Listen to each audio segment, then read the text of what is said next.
Hello, everyone, and welcome back to Is Your Six Covered. Got X-Ring here. We're going to talk about a little bit of high cost. A lot of ranting will be happening, but not a Maybe. lot. Maybe. But they're talking about high cost equipment and some of the YouTube stuff that's basically reviewers and that kind of stuff. So we'll do some ranting, have some fun, and I appreciate all you guys showing up already. It should be a good time, but X-Ring is going to do a little ranting today. I think he's been getting some. Well, I'll let him tell the story. Well, good evening, everyone, and thanks for joining. Hopefully, I don't get Netflixed over here. I've got the resolution down as low as it will go, but I do appreciate you guys joining in. That's why I couldn't host it because my bandwidth wouldn't handle it. But what's up, Kenneth? What's up, everyone? So it's kind of weighing on my mind a little bit. When I started the channel a while back, I tried to bring unique things that you really don't see on other channels. And, a lot of times, like with the bipods lately, I put the bipod out today on that SkyPod, and it was a pleasure to shoot with Sky Thomas. Those guys are top-notch shooters. Saw on the background when I did the review of that bipod, I was the actual owner of the company, and the other guy is somebody that I shot with out west. But a lot of negative comments about the price, and I get it. I really do. $1,000 for a bipod is insane. I don't own that bipod, but I figured being able to bring that content to you guys and share it. I mean, I think San Miguel actually appreciated it. He said it was awesome, and then somebody else was looking forward to the review on it. I understand it's not for the masses, but maybe neither is my channel. It's one of those. I do review higher end stuff. Most of the stuff is not sent to me, and it's real disheartening sometimes when you see that stuff and it's like, good gracious, I'm just trying to share the information. And for those that have followed the channel, it's like my analogy with going by that magazine on the newsstand that has that super exotic car on it. Okay, most of us are never going to own those cars, but it's interesting to know the facts and the features and the horsepower and all that. And it really has me second guessing this channel or the direction of this channel. That's something I want to get off my mind, because you just don't see a lot of channels that are doing stuff like that, and the guys that are actually out there using it and doing it that way. I'm not special or anything, but I was trying to keep the channel one of those where it was a little higher end. For you guys that do follow the channel, I do appreciate it a lot. But another thing is I've never tried to push wares on any of my viewers or subscribers. You go to a lot of these channels like, I want to thank so and so, and like so and so and so and so and so and so, and you know where all this stuff is coming from. And it's been a big learning experience for me. So, Rick, I know a lot of times we talk, like, man, that channel's blowing up, it's doing well. And it is, and I'm very grateful for that. It's still a very small channel, but I don't know how to say this. So I worked with someone and they sent me a product, and I typically do not agree to review products, and I get approached a lot. I get emails pretty much every other day about reviewing this, reviewing that, and I'm not going to be one of those channels where I'm trying to just push other people's products to make monetization, to make money on something that I have no experience with or don't really believe in it, but I'm just saying it because I want to make that money on the back end. And I done a review for a company, and because it was a product that I had used before in the past. And today I spoke with that company. They're like, well, we're just not seeing the return on the revenue, because I'm not going to be like, okay, this is the best pen in the world. Okay, you guys got to try this pen, because I don't think that's what you guys want to hear from me. You want to hear good content that's what I truly believe, not what someone is paying me to say. And it's just really been weighing on me the last little bit. And then I was with Rick today. We were doing a lot of shooting. And for me, it's about having fun. And if it means that I'm going to have to take this channel and turn it to a commercial, then I'll just stop the channel. That's the bad side of it that you don't see, Rick. Because Rick, you got me started in this. If it wasn't for you, I wouldn't have done it in the first place. And I really enjoyed it over the last 2 years. And I'm not saying I'm going to get out of it or anything, but there's a nasty side of it that no one else gets to see with all of this. Because Rick, I've heard you make, man, it must be nice getting the free stuff. I don't get that much free stuff, and I don't really solicit for any of that stuff either. But Sure. this is the bad side of it. Yeah, you got the people that want a video out, or you got this or that, or they're not getting enough sales of this or that, and it's a great thing. I got to admit and you got to remember, this is your channel. You got to do what you want to do. You're here to educate the people on what you have and all your knowledge that you have. You bring a lot of knowledge to the table that most people don't have. You have the competitive skills that no one's ever been able to get to, reach that level. So you have a lot of knowledge that people watch your videos for that knowledge. Some of it is and I do appreciate that. I really do. But it's just like you and I were talking today. I have never been one of those types of person that tries to withhold information. The whole channel was about learning. It was all about instruction. I mean, you saw that in the beginning with a lot of the pistol stuff. And yeah, there's a lot of experiences I've been able to go throughout my life that I'd like to share with someone so they don't make those mistakes. It's just like you and I were talking today. And I know there's a lot of guys, and the reason, you guys know I do a lot of long range. You know that I've the channel, when I look at the stats, that's where it is. Okay, it's not the machine guns, it's not the little red dot sights, it's not any of this stuff. It's the long range. Yeah.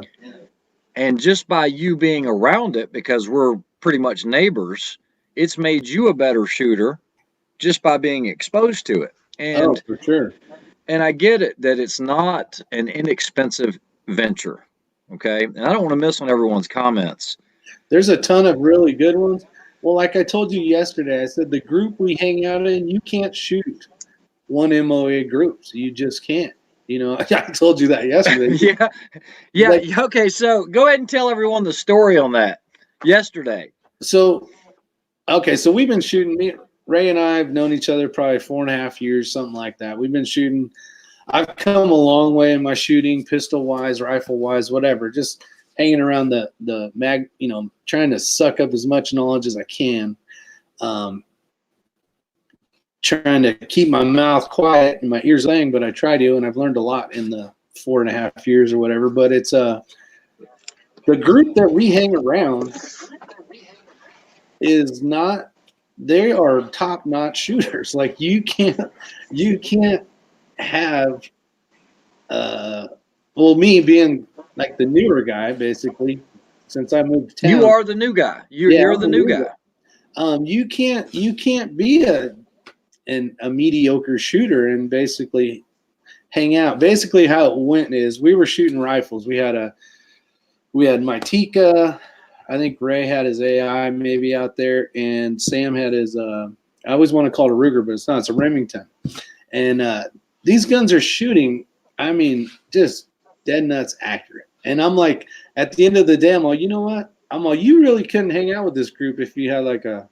No, you could, and we would not discriminate against you for coming out there with a gun that was a minute and a half gun. No, not that way. What I mean is, like, I know, but you got to make that clear. You got to make that clear so everybody understands. But like, you would think, man, I need a better gun. Like, like I need something that's gonna hang with the boys. It's like that's really helped me along my way of getting the proper gear, per se, to shoot longer distance. Yeah, and you were slow getting onto that bandwagon until you made that decision in your mind. And it's like I always say, everyone has something. Okay, so it's funny because Captain Shark, congratulations to him. He won the knife a couple days ago. He's already gotten it, and he goes, it's really funny. I hope he doesn't mind me sharing this. But I assume he's a deep sea fisherman. And he goes, it's really funny. I've never spent this kind of money on a knife before, which he did, and he got it for free. He said, but I would have never owned one for like this, but I don't bat an eye about a $3,000 reel. So it's where you put that priority. It's everyone has something, and you do have to make sacrifices. I'm not that you need to go out and buy a SkyPod that costs $1,000. But by me bringing you all of this different information on stuff that I'm around, or people that I'm around, or some of these products that I'm around, it's just understanding there is another level above the stuff that I even talk about, And it's just, I guess I saw the negative comments about the price. It's what that individual is looking for. It's like the analogy I used the other day. You got the Timexes, you got the Casios, you got the Rolexes, you got the They all work. Pagets, They all work. Patek Philips. They all do the same thing. They tell the time, but there is a market for all of those. I know that $1,000 is a lot of money, especially for something that's essentially two sticks on the end of your rifle. And I'm not at liberty to say, but if you guys knew how many units of those were actually sold since it was invented, it is astronomical. There is a market for it. And Yes, so when sir. these guys come on the channel and they're responding all negatively about the price and this, that, and the other, it's like, I'm just sharing the information. That's it. I'm sharing the information. I'm not trying to sell it. I get no commission off that. Yeah. It was just really getting on my nerves. And Razor, and I'll give a good example, is when I first met him, I was a huge Glock guy. I had a Glock 24 or 35. I was shooting long slide, competition pistol stuff. Didn't shoot 3-gun at the time. He got me into that as well. But he never talked down to your gun or said, I'll Never will. you or any of that kind of stuff. It wasn't that. But when I said, hey, what do I need to get better? And he said, well, if you want to get better, you need the X, Y, and Z. And I did. Whether I got better or not, I'm not sure. I mean, I feel like I'm definitely can shoot a pistol farther, more accurate. A good example today is Jason McCoy from Mike Check. He came and shot. He needed a little bit of help shooting a pistol today. He showed up, and Ray helped him out. And I heard the exact same thing I used to hear every time I shot. Do this, smooth this, and do that. And I'm like, Jason, when Jason was shooting, we're like, man, that thing's really off. And then Ray shot it, and it was perfectly in the bullseye. And then Jason's like, man, that makes me feel bad. I said, hey, don't just get used to it. That's what happens. I said, your gun is lined up perfectly. It's all on us now. You just got to pull the trigger correctly. You got to do this, that. And Ray had told him before that, and before you know it, now he's hitting all his targets. But 10 minutes. 10 minutes. Yeah, but what is nice when I shoot with Ray is we don't ever shoot plate racks at 10 yards like most people do. Everything is twice as far back. Everything is twice as far distance of this, and twice as small target, or twice. He always makes everything twice as tough. And do you know why? Yeah, you get better faster. Not only that, when you actually go to a competition or you engage a plate or a target and you're used to shooting 8-inch steels at 40 and 50 yards, now when you get at 10 yards, that thing looks like it's, I've got my resolution down. I was trying to do like a 5-foot circle, but it makes it that much easier if you push yourself to that limit. It's not about, oh, I'm trying to show off I can shoot my pistol at 50 yards. Yeah, everybody can. Everyone can. My daughter can do that. Hit 8-inch steels at 50 yards. But the thing is it's not about the distance. It's what you're gaining from it. It's that sight picture. It's that trigger depression, because any error you make is going to be exaggerated, hugely exaggerated at those distances. And so, and it's part of that whole learning process. Yeah, and somebody commented, why does Ray look mad? Because I was angry. I don't get off on a tangent often, but it's just one of those, man. I'm getting to the point now where it's like, you know what? I'm not even going to. There will be a few select people, as far as companies, that I will still. Okay, like Defender, I will never ever turn my back on them. Those people have been unbelievably good to me over the years. I do believe in their products. It's great, but I'm not going to ever turn my back on them. But as far as going out and trying to, talk to these other companies and try to get free products, no, not going to do it. I am done with it. I am not a salesperson. I'm here to share information. And it just really struck a nerve with me today when that company said, well, we looked at the stats on how much sales you generated. It wasn't about the sales for me. It might have been for them, but what's that? I said, yeah, who gives a rat's ass? Yeah, exactly. It's not like they sent me a really expensive product anyway. I mean, I was grateful that they sent it to me, but I did my part. I did the review, and it was good. And you guys that are listening to this, this has been a learning experience for me. It really has, because what happens is when you reach a certain amount of subscribers, there's a dirty world in YouTube, especially with and man, I'm gonna make some enemies here, I'm sure, but there's a dirty side of it where you're wanting to grow your channel.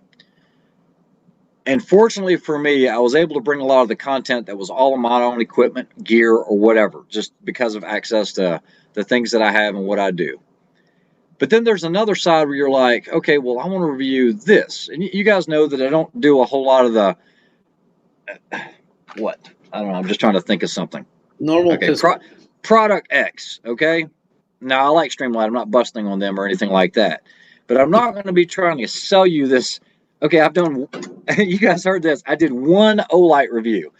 And then I felt like the dirtiest salesman ever, you know? And it was one of those, you start to see why so many YouTubers go to SHOT Show and things like that, is because they're going up hitting all these vendors, all these manufacturers to try to get free product to review.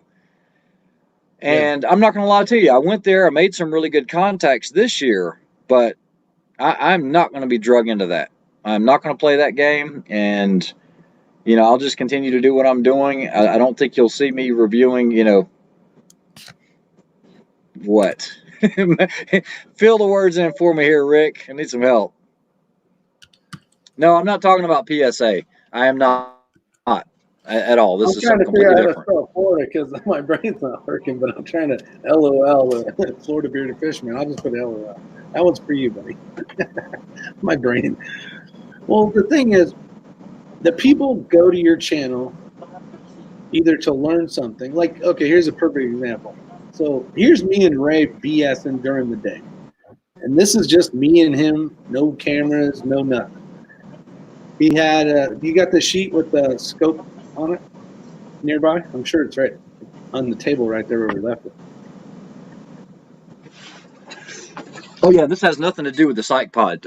Psych Thomas is a great guy. It has nothing to do. This came from some other stuff where I basically aligned with a company, not aligned with them. I don't even know what a good word to say is.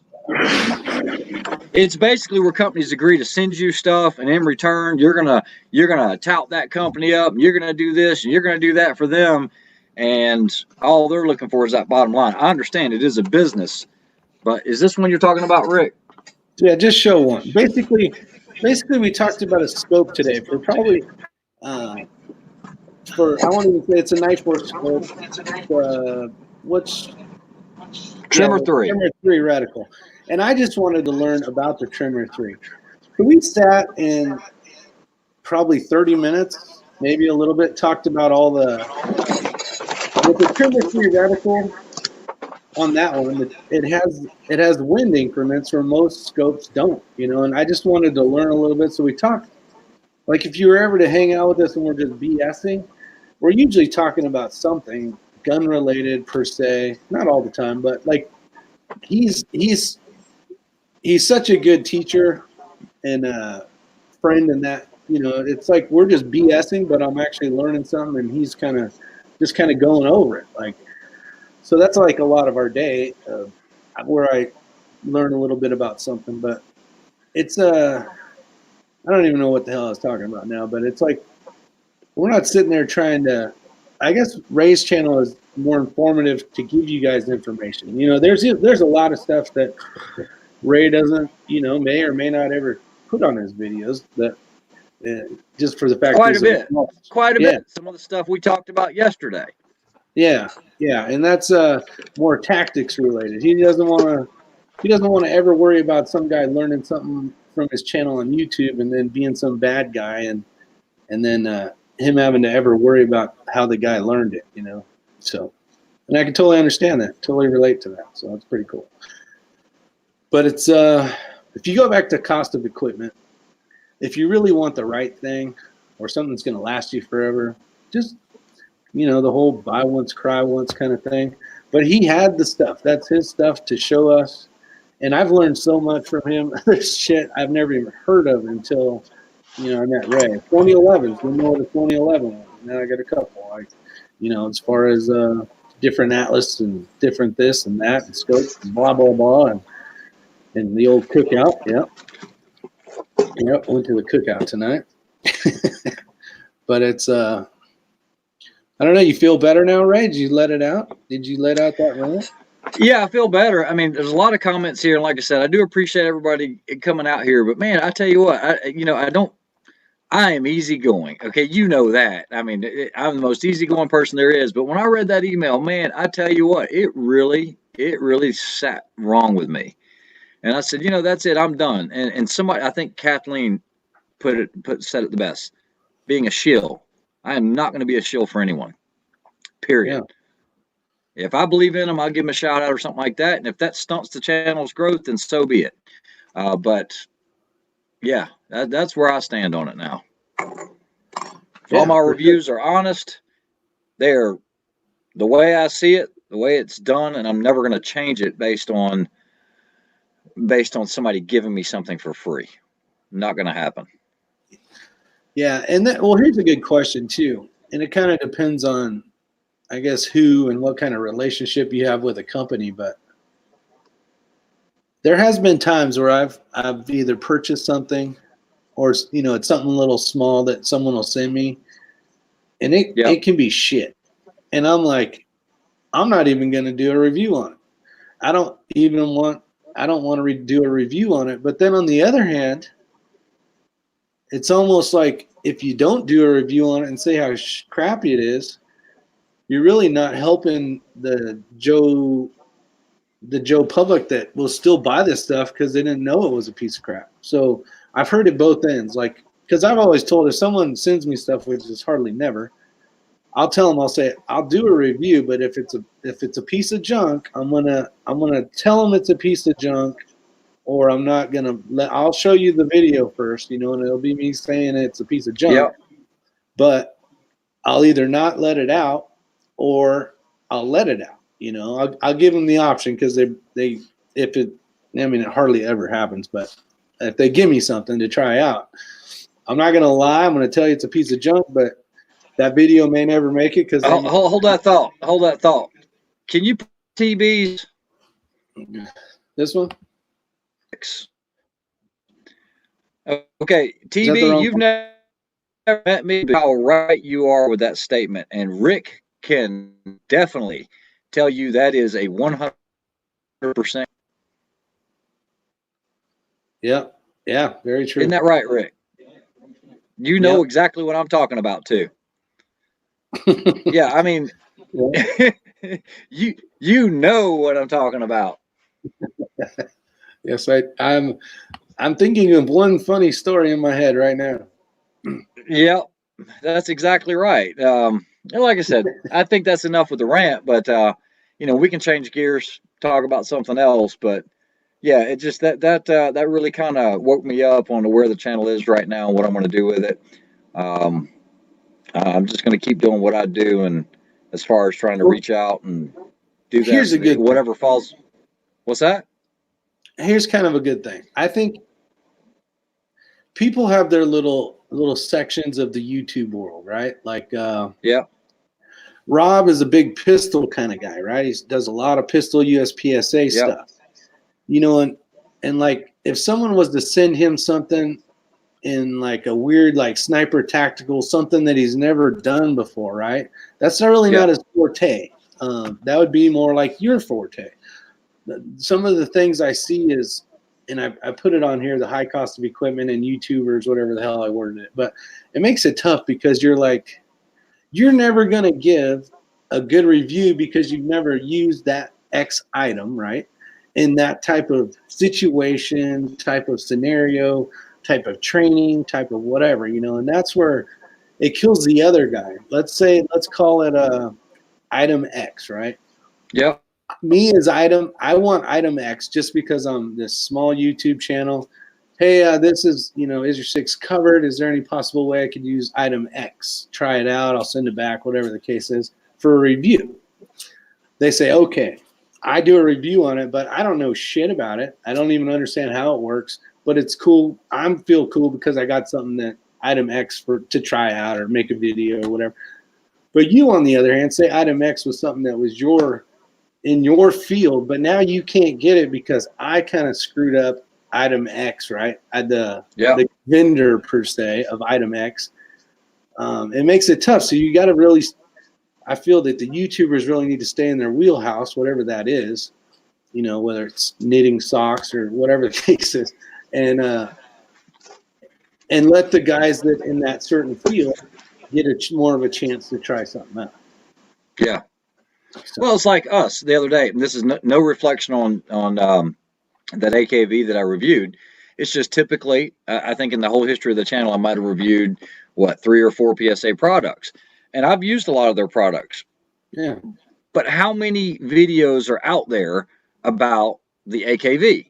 There's a boatload of them. But guess what I didn't see? I didn't see any videos out there on the AKV with a suppressor. Well, guess what we found out? You were there, you know. I was there. I shot it. Yeah, and I said it in the video. You know, the threads were a little out of concentricity, so it actually tapped the end of the baffle cap, and when it did that, the bullet was like, I'm aiming at this steel over here. I mean, I'm holding dead center, and I fire. I'm like, do you see that? And you guys said, yeah, it's like 6 feet over that way. And I'm like, there's no way. This thing was just zeroed. And that was an honest review. It's what it is, you know? Yeah, and the first round of the, I don't remember the mag, the 50 round mag? Yeah, the drum mag. Drum mag, yeah. The first round jammed up, and a couple others. Well, I called it. I mean, I didn't cut that. I mean, it is what it is. Yeah. And, you know, I don't know. It gets me. This is where people that go to your channel learn. Sometimes on my channel learn because we're saying, oh, this mag didn't work, but this one did. The sticks worked or whatever. So, well, thanks, Audrey. Good or bad? Sigurdsson, I do appreciate that, and I know there's a lot of people that watch that don't comment. I have a lot of friends that do the exact same thing, but I do appreciate you guys, you know, watching the channel. But like I said, eventually I might run out of topics, but for now, there's plenty to think about. There's so much to talk about. Yeah. We come up with a lot of silly stuff that never makes it too. Oh, I bet you I have 20 videos in queue that I've just never uploaded. You know? Oh, sure. I know. I've waited for a couple. Even that one took forever to show up. Yeah, the one where we were shooting the suppressor one. Yeah. Yeah, and you know, I'm to the point now where all of my videos get demonetized. And guys, it's not a lot of money, but it's the principle of the matter. If I put a review out on a Silencer Co. Switchback 22 versus a Thunder Beast, and we spent an hour and some change doing that video, easy, setting up all the sound equipment, everything else, and I don't even list it, and it immediately gets demonetized, which happens to every single video that I put out now. YouTube's got a target on my forehead right now. It doesn't matter. You know, we're talking about pennies anyway, but it's a matter of principle. I'm not breaking any laws. Everything's obtained legally. We're not talking about anything that's dangerous or has any malice to it or anything like that. It's a freaking 22 suppressor review. 22. Yeah. I mean, I have air guns that shoot faster than a 22. And they immediately demonetize it. I request it for a review, and they already came back, Rick, by the way. Yeah. It doesn't meet the guidelines. Boom, slashed. Oh, it doesn't meet the guidelines. I've been fairly lucky. I mean, my channel's obviously a lot smaller, but they've been doing pretty good at leaving me alone. For now, until I said that, they're all, oh, yeah, watch this. Oh, yeah, watch this. Yeah, that's right. Exactly. And it really sucks that when every single time you upload a video, it immediately it turns yellow, and then you request the review, and that's pretty much it. You're done, you know? Yeah. You know, it's disappointing. It's disappointing. For sure. It is. It's very disappointing. Especially if you put a lot of time into it. Because, like, some videos we put a lot of time, effort, you know, mostly on yours, and a lot of testing. Testing, like you said, it takes a long time to do suppressor testing. Remember that day we did 5 suppressors or 6? Oh, I remember. Yeah. I mean, that's a ton of time. Yeah, setting up the sound equipment, setting up the computers, getting everything measured out and getting it just right. and that is in order to bring you guys. Yeah, that's it. That's exactly what they said. But to bring you guys good, honest content with real numbers. I'm not going to skew those numbers. Look, I am great friends with the guys at Thunder Beast. I can't say enough good things about Zach and Ray Sanchez. Those are good friends. I would consider those good friends. Okay. Look, I hate they got unseated, but it's a fact. That Silencer Co. switchback beat it. Okay. Now, it is what it is, and that's, I hate that saying, but it's bringing you guys the fact. That's all. And you And I know know what? Rick just bought a Thunder Beast, but guess what?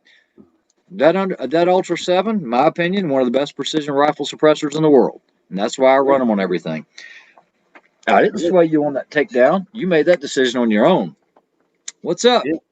SoCal in the house? Ricardo, Enrique, hello, Lucy. Yeah, the Hey Papa's place. It's been a fun adventure for sure. Yeah, Let's talk a little bit about more high cost of equipment, because you've Yeah. basically had it. You've always had it, and we talked about this in detail for years. How when we first met, I'd have an okay rifle and I'd have some shitty ass scope on it. I mean, yep, the crappy. crappiest. Yeah. And optics was always one of those things, and it was like, man, I do not want to spend the money. But then when your buddy's hitting steel like out there and you're like all over like a freaking, you're just like, this thing won't hold zero, it won't do this, and you're shaking your head and everybody's hitting ding, ding, and you're like, pow, pow, because it ain't hitting any metal. You're just like, I can't take this anymore. I can't take it any longer, Captain.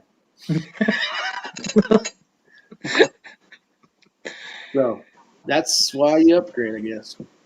Yeah, I mean, guys, I mean, it all comes to, I mean, none of us are made of money. We have to work for what we have. Look at this. And there's some things that I really like that I have to save up for if I want it. I mean, it's just plain and simple. But you got to look at those priorities. Do you want that?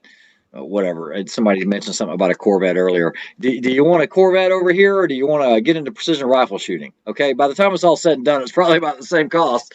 But it's where your priorities are.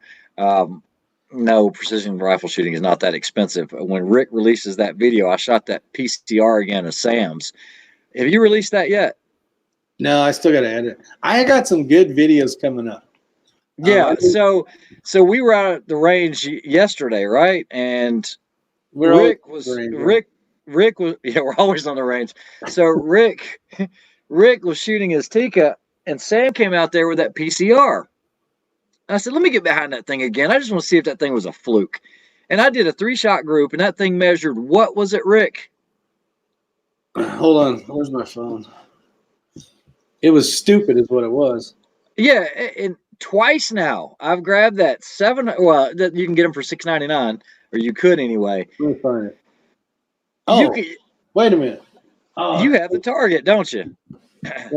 Somewhere. Nut cam. Here it is. All right. Dun, dun, dun. Okay, so this is a 3-shot group with Ray. Where the hell is it? Why isn't this working? I ain't smart enough for this. Right here. That's a 3-shot group, guys. Now, normally I would do a 5-shot, but I was shooting Sam's ammo. Actually, it was Rick's ammo out of Sam's rifle. That is a 3-shot group. That measured like a 1.7. I have it somewhere. Oh, it's right here.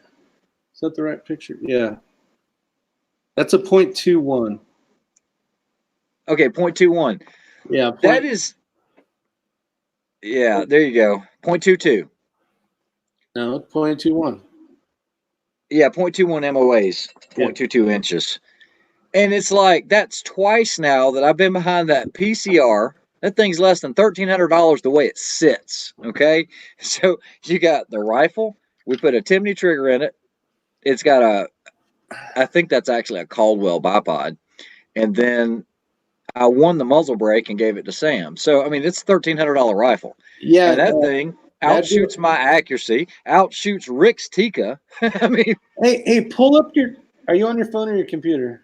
I'm on the computer. If I do anything on that phone, What was my standard deviation on the last these shots today? it was 7 something, I think. Hold on. Yeah, see, Seven point six. that's twice as good as it was earlier. Because I was 7.6. I was at 16.7 with that same box. So that's kind of weird. Okay, so here's what kind of pisses me off, right? So Ray's like, man, that's the best shooting I've ever done. Better than my AI, blah, blah, blah, blah, blah. No, not exactly. No, What I was saying was, is you both be times quiet. I've shot that PCR, they are so. All right. So, anyways, after I muted his ass, so I'm like, man, I want Ray to shoot my gun and see what kind of group, because he wouldn't do it. He's like, no, you just shoot your group. You shoot your group, blah, blah, blah, blah, blah. And I'm like, I just want you to shoot the damn gun so I can see how it prints. So this is what he did.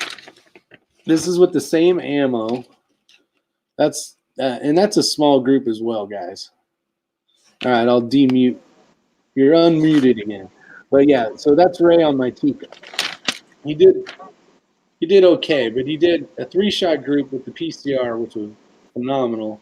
And then he did an awesome job with my rifle as well. Actually, and Matt shot my rifle. And that'll be on the next video coming up. But that's a 3. Is that a 3-shot or a 5-shot group? No, that is a 5-shot group up there. Yeah, that's a 5-shot group with my Tika. So Matt outshot me with my rifle. Ray outshot me with my rifle. And I still shot within a dime size freaking hole.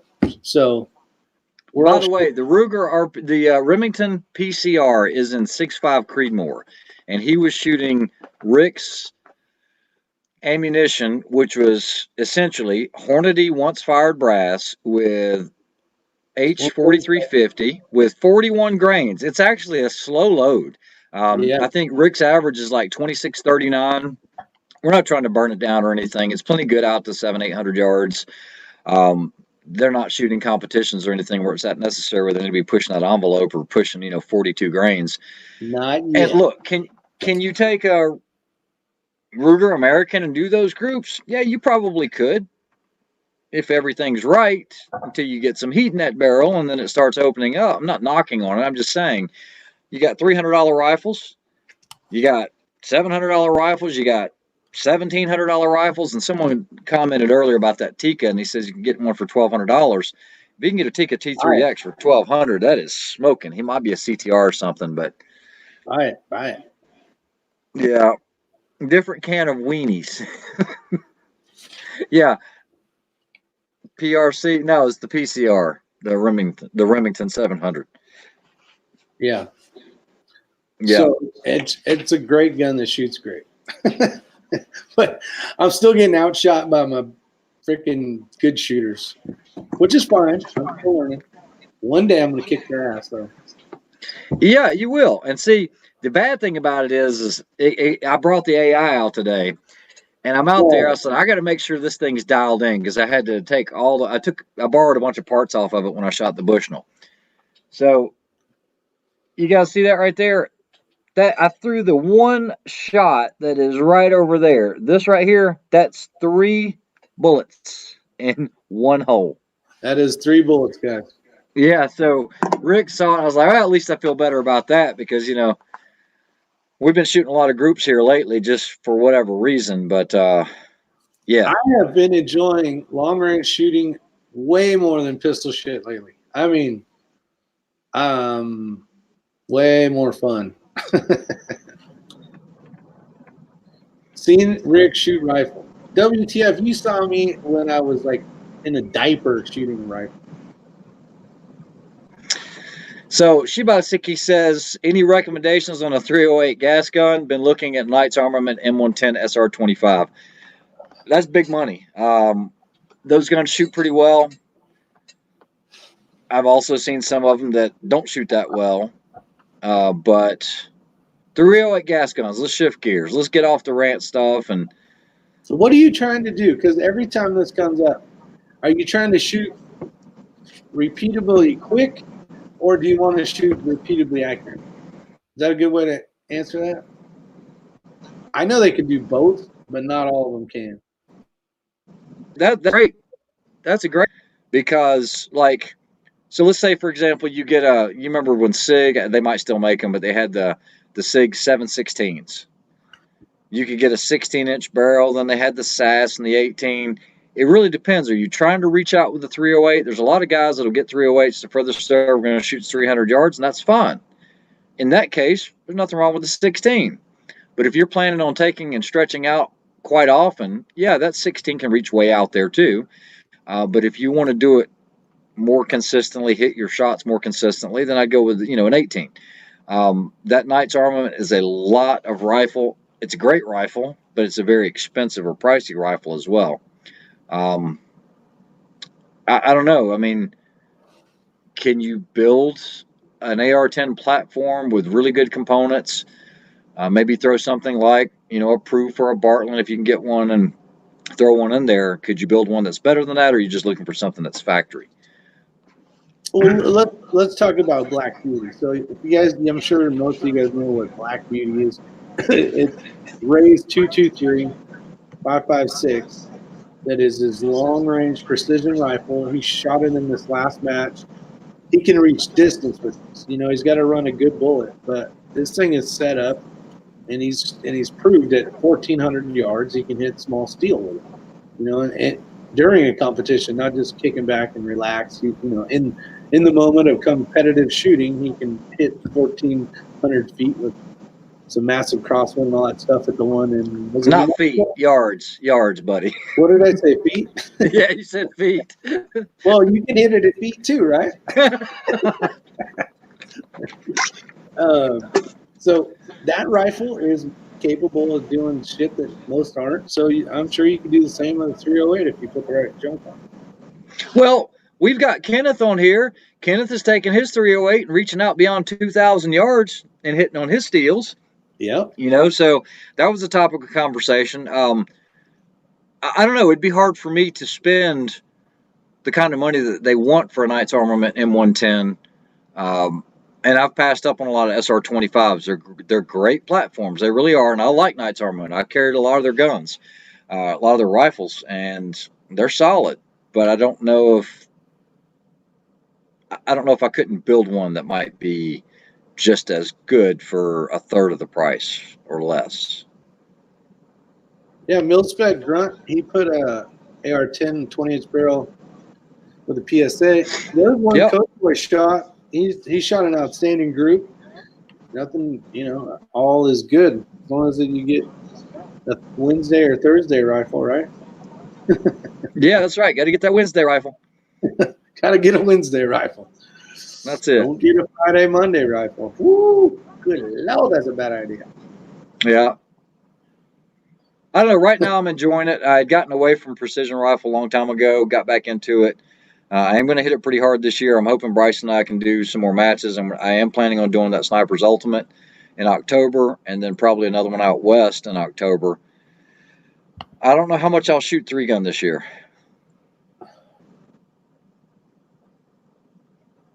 Yeah, Shebalsick, he says he just purchased a 20-inch 1-7 5.56 proof barrel. Look, I'm not repping for proof. I have a lot of their barrels, and I will tell you that KB32 has gotten on that bandwagon as well, and there's a difference, okay? And I will tell you, this is another thing. I hear a lot of people naysay the carbon-wrapped barrels, but I have been shooting those without any issues. John's gotten a couple, and he's like, man, that's unbelievable. And it is. They do make a great barrel. I'm not opposed to their steel barrels. I'm a huge fan of Krieger and Bartlett, so those are kind of like my barrel go-to barrels that I go to. Jer Bear, thanks for coming around. Yeah, appreciate it. Wish I could stick around. Gotta go. You got a question from Carcane here. Yeah, just bought a Chinese SKS the other day. How limited in tangents? I'm not quite sure what he means by tangents, but I do know that, ironically, KB32 was out at the range with his, he was out there with a 7.62 by 39. Did you watch that video? No. Okay, so I'm not a huge AK guy. Plain and simple, the guys know me know that. No, I enjoy shooting them, And Yeah, but once again, I have access to a lot of them that are, Yeah, fast firing. you're not. But I've never been a big an AK or an SKS or anything like that. I've owned them. But when John did that video, he was hitting targets at 200, no problem, 300, no problem, 400, kind of hit or miss, and then 500, it was every once in a blue moon.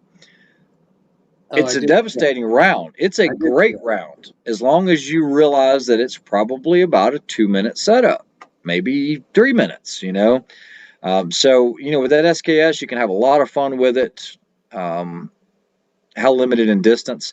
I would say realistic. I'm not talking about killing range or killing effectiveness, but if you want to hit, let's say, 10-inch steels regularly, we're talking 10 inches. We're not talking about 12-inch steels or anything like that.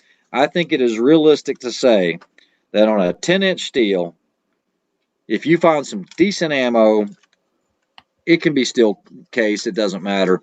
I think you're good 400, 500 yards hitting some of those steels. 300 with certainty. 400 starts to get a little hit or miss, but it also depends on the rifle and the shooter.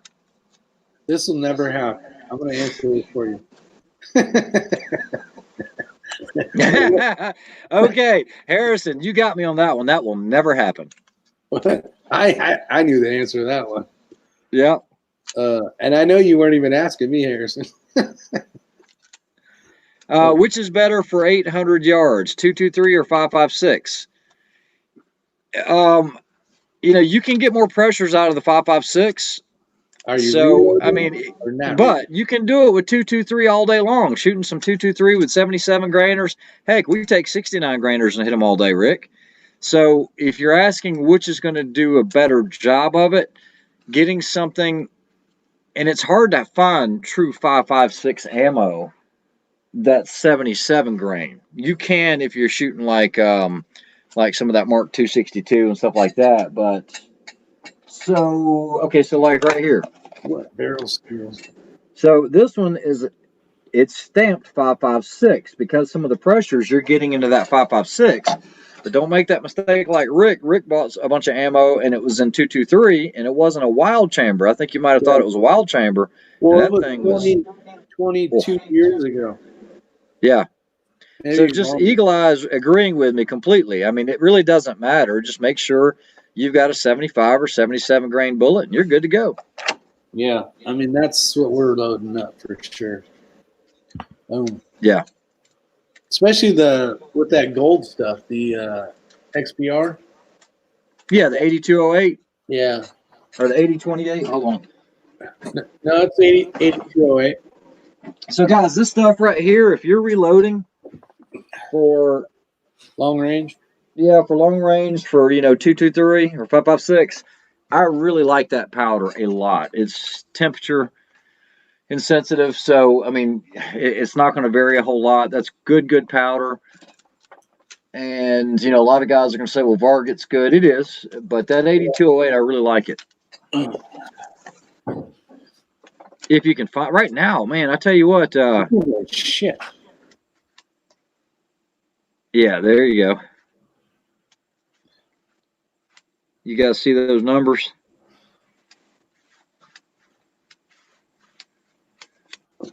Hopefully that helps. All right. Okay, so if you can find it, it's IMR 8208 XBR. It's an extreme powder. I'm going to get Ken in here to give his thoughts on that and what he thinks. You need to always work up your load, but I know if you're getting into the 23s, you're starting to get, we run them up into the 23s, but 23 is a good number. Let me send a link to Ken in here.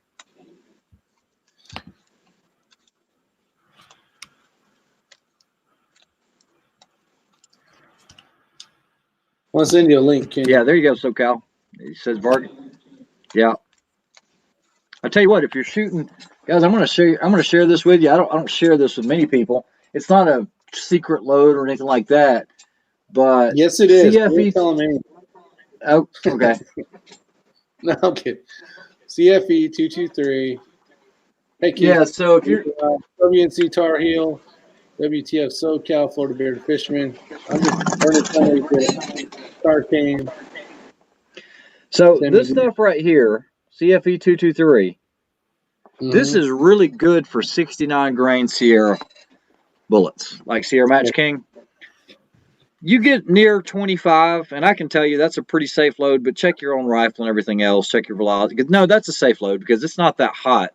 But you get around 25 grains, that is super with 69 grain. And we have no problem going out to 700 with it.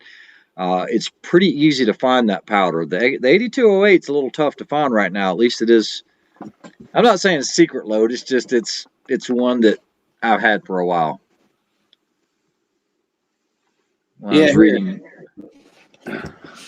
Let me see if I can get this on the money here. Yeah, there it is. Do you see that number right there? Just it's in purple. On. Yeah. Do not go over 25.1. Well, work your own pressures up. But guys, I'm telling you, I have yet to see a rifle that does not like that load. Almost everybody I know, it doesn't matter if it's a 16, 18-inch gun, they're going to shoot tight groups with that. Yeah. Yes. That is a good load. Man, you know how much it is. you get out of here? Not that. Oh, there's Kenny right there. All right, hold on. Sorry, buddy. You know what? I don't even want to see your ugly ass. I'm just kidding. Let me get him on here. Let's get Kenny on here. All right, let's get him on here. There we go. Let's do this. So we can... What's up, fellas? What's up, fellas? I'm trying to get you guys so we can all be on our own screen. Is there a better screen? This one sucks because you can't move your head or you're gone. So, right, hold on. I forgot about YouTube's policy. You can't show firearms on there. I don't want to see my ugly face. Hold on a second. There you go. What the hell's that? There's a story of a lovely lady. All right. Let me get rid of that. All right. Is that the best one? Probably. Good enough. Favorite non-Glock 10 millimeter under $1,000. Under $1,000. How you doing, Ken? Extremely busy. It does not stop, as you can tell. That's the new toy that's been keeping me busy. Yeah.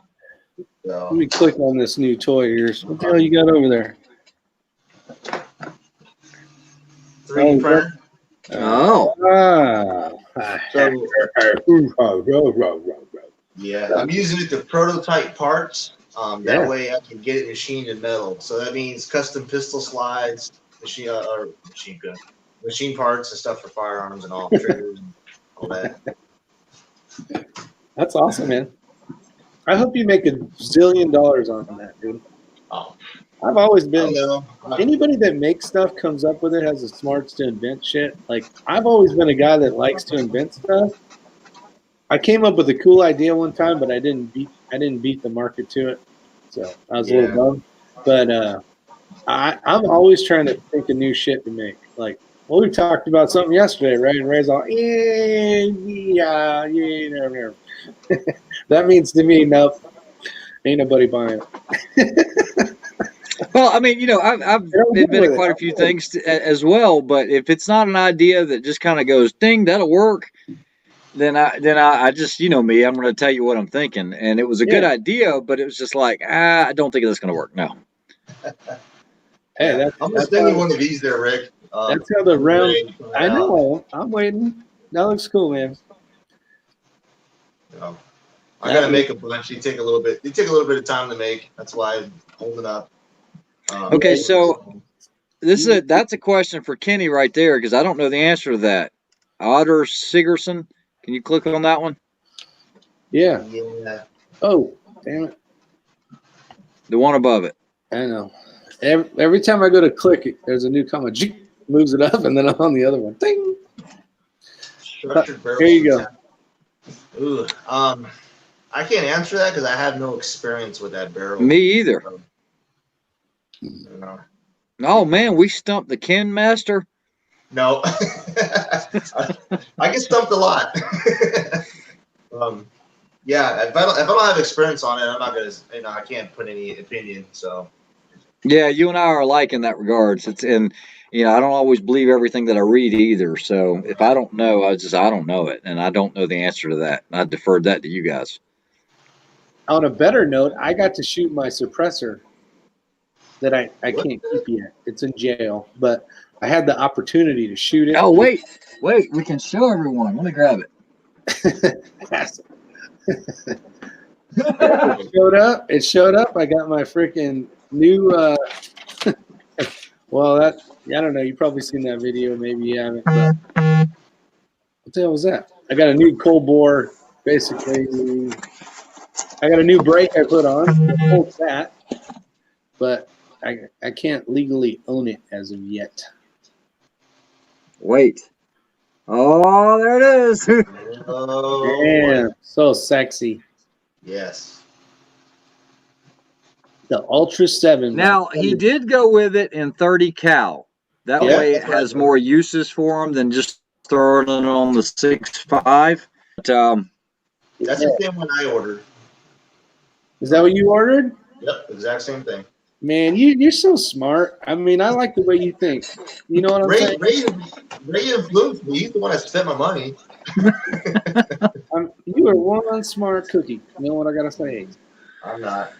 yeah, he was excited. I said, let's go ahead and throw the CB on there. Let's go ahead and get you a new zero because I knew it was going to change, and it made a good video because his rifle was driving tax Ken, and I said, you put a different anything on the end, and your barrel harmonics, barrel tension, all that's going to change on the end. And sure enough, it shifted it. It wasn't huge, but it did shift it. It shifted 1 o'clock. Okay, so Tim, he can't answer that question. Okay, so It took a I'll just go ahead. time. Yeah, so basically, I handled the paperwork on all of this. Okay, I don't get into too much personal business, but I'm not a gun store or anything like that. Not officially. So anyway, basically, we ordered it. It is in jail, and it took about. It's going to take almost a year for him before he's got it in his hands. Curse you. Takes forever. Yeah, I like SoCal. He ordered one too. California told him to get bent. That's a squirt gun model. He can always come out to where I am and try mine. Yeah, that's right. You can always come out. Well, no, he's got access to this. He just has to be with me. True. Yeah. It was cool. It was cool. What's really cool, and I was trying to get a picture of it, but I did a video of it, was before you shoot it and you look down it and look at the baffles, it is badass. It looks like a freaking jet. Like, oh, neighbor guy has a really great question. Okay, and let's go ahead and pick up on that one. It's 10:41 p.m. is when he sent it in. And before anybody answers, I'll explain my experiences with it. This one? Yes. Okay, so a lot of people, when they're picking up brass, they say nickel brass. Nickel brass is what you're going to see on most of your self-defensive loads, your higher-end ammunition, because it doesn't corrode as easily, and tarnish and everything else. However, back in the day, when I did a ton of pistol reloading, which I still do a lot of reloading, but not like I used to, I would always separate the nickel from the brass. Always. And what I noticed is that nickel brass failed more often than regular brass. And I think it is too brittle. I think it's okay for one, maybe two reloadings or whatever. And I'm specifically talking about pistol brass here. But I had more split cases with nickel than I did with any other thing. So, Ken, your thoughts on it? Nickel brass was intended to be for reliability on a first firing cartridge. So that's why you see a lot of your defense carry ammunition have that nickel brass coating, is for feeding, better reliability on feeding. As for reloading, it's been my experience, the same thing you said, that nickel brass does not last as long as regular brass, even annealed. So I've had split cases a lot sooner than normal. Yeah. So if you're getting once fired and you know it's once fired, I think you're good just a little bit. And you got to remember, especially in the competition world, we're not shooting, unless you're trying to make power factor or something like that, you're not shooting really high power loads. And I was seeing some of this after the second loading. And so it was just like, it's not worth it to me. So anymore, I usually, if I pick it up, I just give it away. Rick, any experience with it? I've used it. Mostly use brass. I mean, I separate it and I keep it, and I actually have a pile of it, but I don't even reload it. I just, what I try to do is I distinguish if I'm going to make some type of like self-protection round, I'm going to load it on that just so it stays away from like competition stuff. So it's easy to see kind of deal. You know what I mean? I use it. I'm not reloading it and reloading like competition brass. That's all in the brass. But I will load it. But if I am going to load it, it's going to be some type of hollow point or something so I can easily visually separate it. It's not going to be the stuff I'm going to try to carry in my carry gun, but it's going to be more set up so I can practice with the carry gun. It's going to be a hotter round or a plus P or something so I know it's different than. Yeah, SoCal agreed as well, but Armament and Axis disagreed. So right now we're like 3 to 1, 4 to 1, 3 to 1. Yeah. I have a lot of nickel brass 30-06, and it only took 3 or 4 firings before I started having split necks. Oh yeah, Armament Axis. I mean, yeah, we definitely agree with you on that. All brass gets brittle unless you're going to start annealing. I got an annealing machine over here, and it's a great annealing machine. But I in my experience, though, it breaks a lot faster than regular brass, and I'm going to stick with that because that is personal experience, and I've experienced a lot of it. So I don't know how many reloadings we're talking about, but I've seen it in as little as 2 reloadings. Yeah. And see, Daniel now, he's on the same thing as Armament and Axis. So, hey, it's a good topic.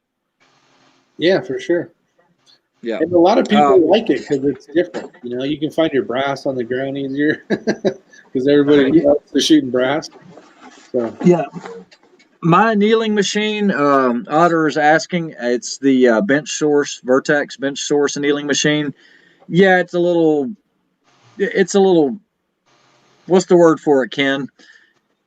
You can probably get away with a lot less for an annealing machine, but it works well. Yeah, it gets the job done pretty fast because it's a dual torch machine. So yeah, I like the way it spins the cartridges straight up. It's I think one of the best annealing machines out there. Yeah, let me grab one in case you guys don't know. I just want to find that freaking video where I'm showing my suppressor inside of, and I can't find it. Oh, maybe. So, for those of you that aren't, this is my time machine.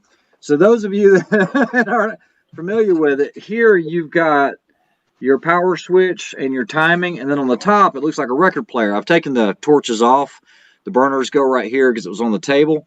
And what it does is you have small holes, large holes, and as this goes around, you've got your torches set in the middle. And then there's a plate right here that will actually spin and rotate the bullet for X amount of time that you set. And then when it gets to this location, it drops out of the bottom into a pan. So you just basically put one on the carousel, and as it's working its way around, I mean, it does its own thing. And these work great, but they're a little pricey. It's a record. It does look like a record player. A Clockwork Orange. This is the record player from that. So here's the inside, Kenny, of your suppressor. Yeah. I think I've seen the picture. That was the first thing that interested me. It looked like a turbine from. Doesn't it look like a turbine of something? So yeah. Now I will tell you, after you shoot it 2, 10, 20 rounds, you ain't ever gonna see that again. No. So I was really glad to take a picture of it before. Right. Yeah. Ray unscrewed it. He's all, look, it's gone. I was like, oh man. Yeah, I almost wonder if they're using somewhat of the same technology as the OSS suppressors. It seems like it is a little bit. Well, it is, but it isn't. I mean, I think Thunder Beast was out way before OSS, right? And OSS really capitalized on that whole, that flow through with that. It looks like a transmission almost, where it's got all the channels that are cut into it. But yeah, no, they look great. I actually have a T-shirt with that enlarged on it from Thunder Beast. I don't know if you've ever seen that one, Rick. Say that one more time. I actually have a T-shirt with that on it, and everybody sees it thinks it's turbo vanes. Okay. Off of it. Running Yeah, boost. it's freaking cool, man. It is cool. Yeah. I was pretty excited. I was holding my cool pretty well, though. Yeah, Armin and Axis says he has a 22-250 with nickel plated, reloaded many times, pushing 4,000 feet per second. Maybe it's just the pistol stuff. Ken, I don't know. Yeah, I mean, everybody has different scenarios. I've had both pistol and rifle. But are I you just go off separating? I go off my experience. I don't see Starline, Lapua, or any of those manufacturers offering in nickel. There's a reason why. I just, I think it's reliability, like you're saying, and you can't get as much reloads. That is a good point. That's actually a valid point. If it was really good, you would see that option available with all the manufacturers. Great. I mean, this is why we got Kenny in here. We got to have at least one smart guy in here. Whoa. Look at that logo. Dang. I can't wait to get mine. We'll see you, Sheball. We appreciate it. Diet Coke on me. Haha. Say kamsamnida. Thank you, sir. No, it's kamsamnida. That's all right. right. This right. Someone asked the name of it. It's Thunder Beast Arms Corporation, TBAC.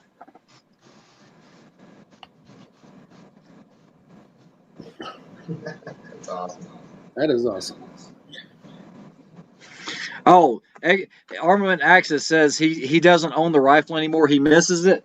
I have a whole stack over here, and I mean a huge stack of 204 Ruger, and I missed the rifle that this belonged to. I should have never sold it, but I knew I wasn't going to get a lot of barrel life out of it, guys. This stuff is hot. Yeah. 204 Ruger. I think you weren't they pushing 4,200 feet per second with it? Yeah, they're over 4K. My good friend Willie has one, and yeah, he says he gets up to like 42. It's screaming. It's a smoking round. Really good varmint round. Yeah, I can't tell you how many rounds of this I have over here. Awesome. And I don't have a rifle to shoot it out of. I can with a bunch. Maybe I need to buy a 204 Ruger again. Oh, snap.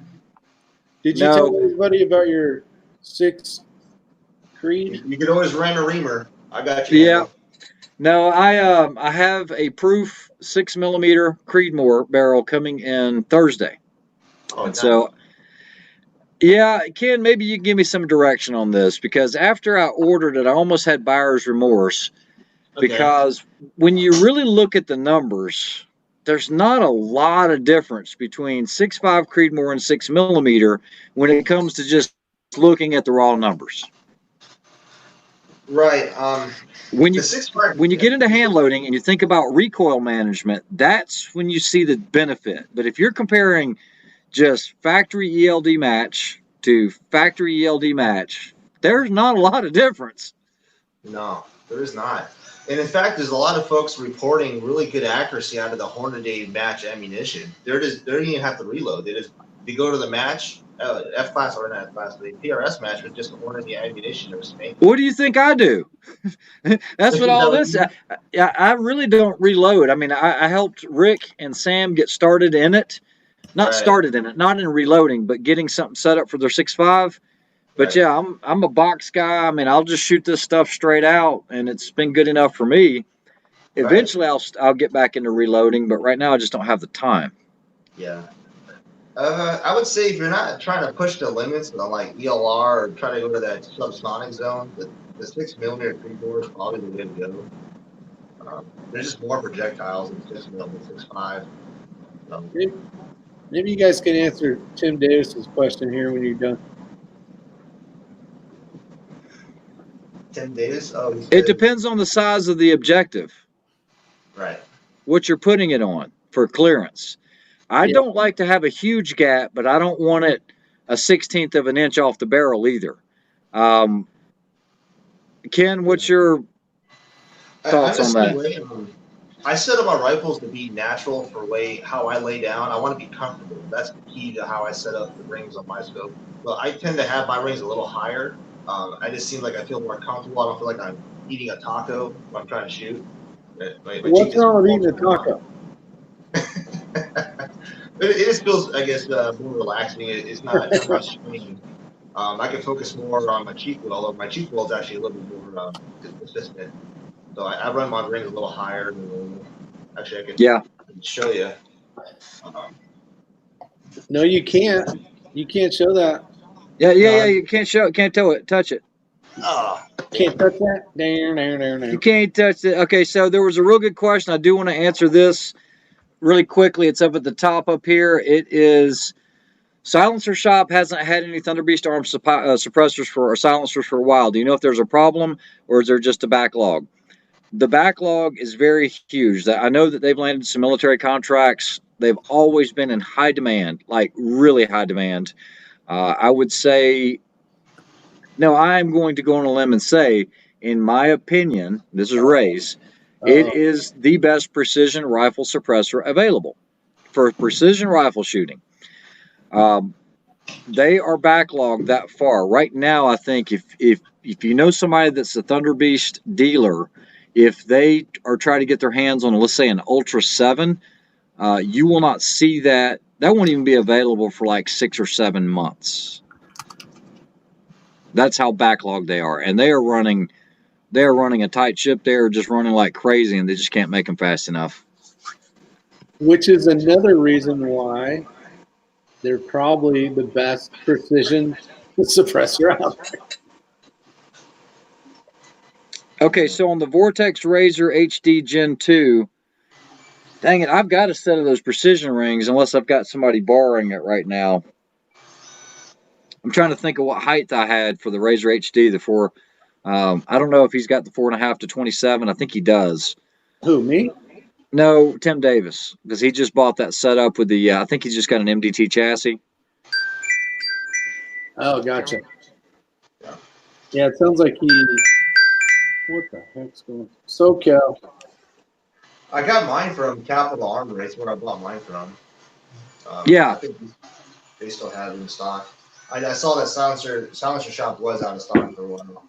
SoCal. Let's get SoCal on here. All right, Otter. Thank you for joining, and I know you haven't commented before, but thanks for watching. I figured you might have been from one of the Scandinavian places. I was thinking anyway. So greetings from Iceland. Thanks for joining in.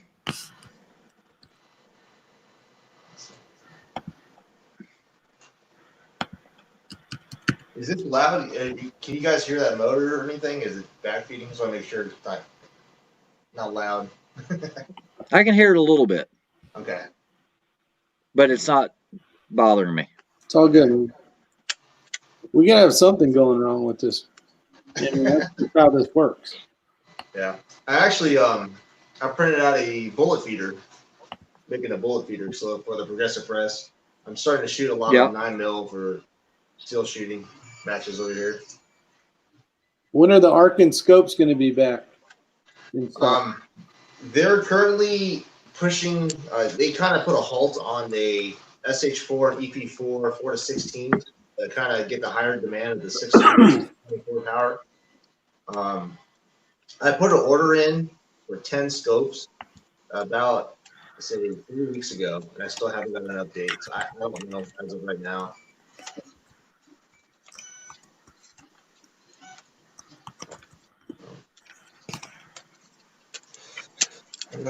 Actually, I need to finish a review on that EP4. I did find one thing wrong, and it could be just my scope, but I wasn't able to get a proper parallax adjustment at 1,000 yards or further. So I've contacted them to see if that was an issue.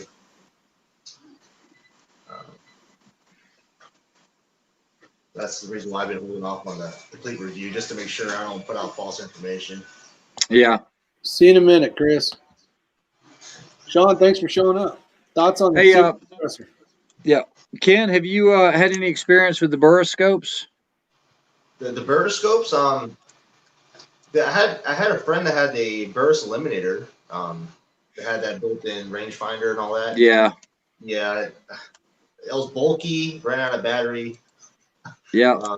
Didn't seem to make anything faster. That's Yeah. about really what I used.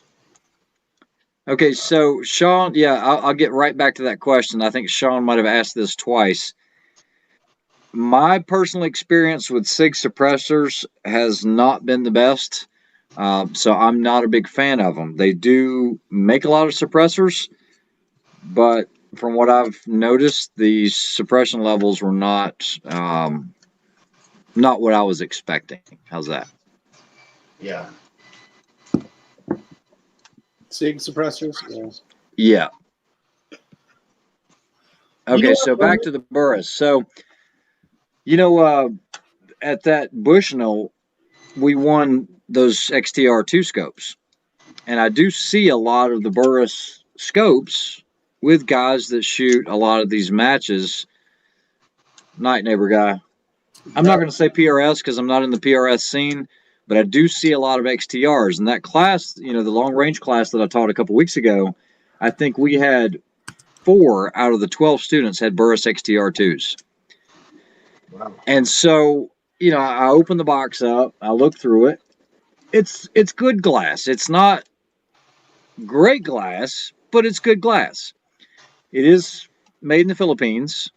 And what I noticed was when I got above on that one, I would say about 18 power, because it goes up to 25. When I got about to 18 power, it started looking like a Vortex Strike Eagle on 8.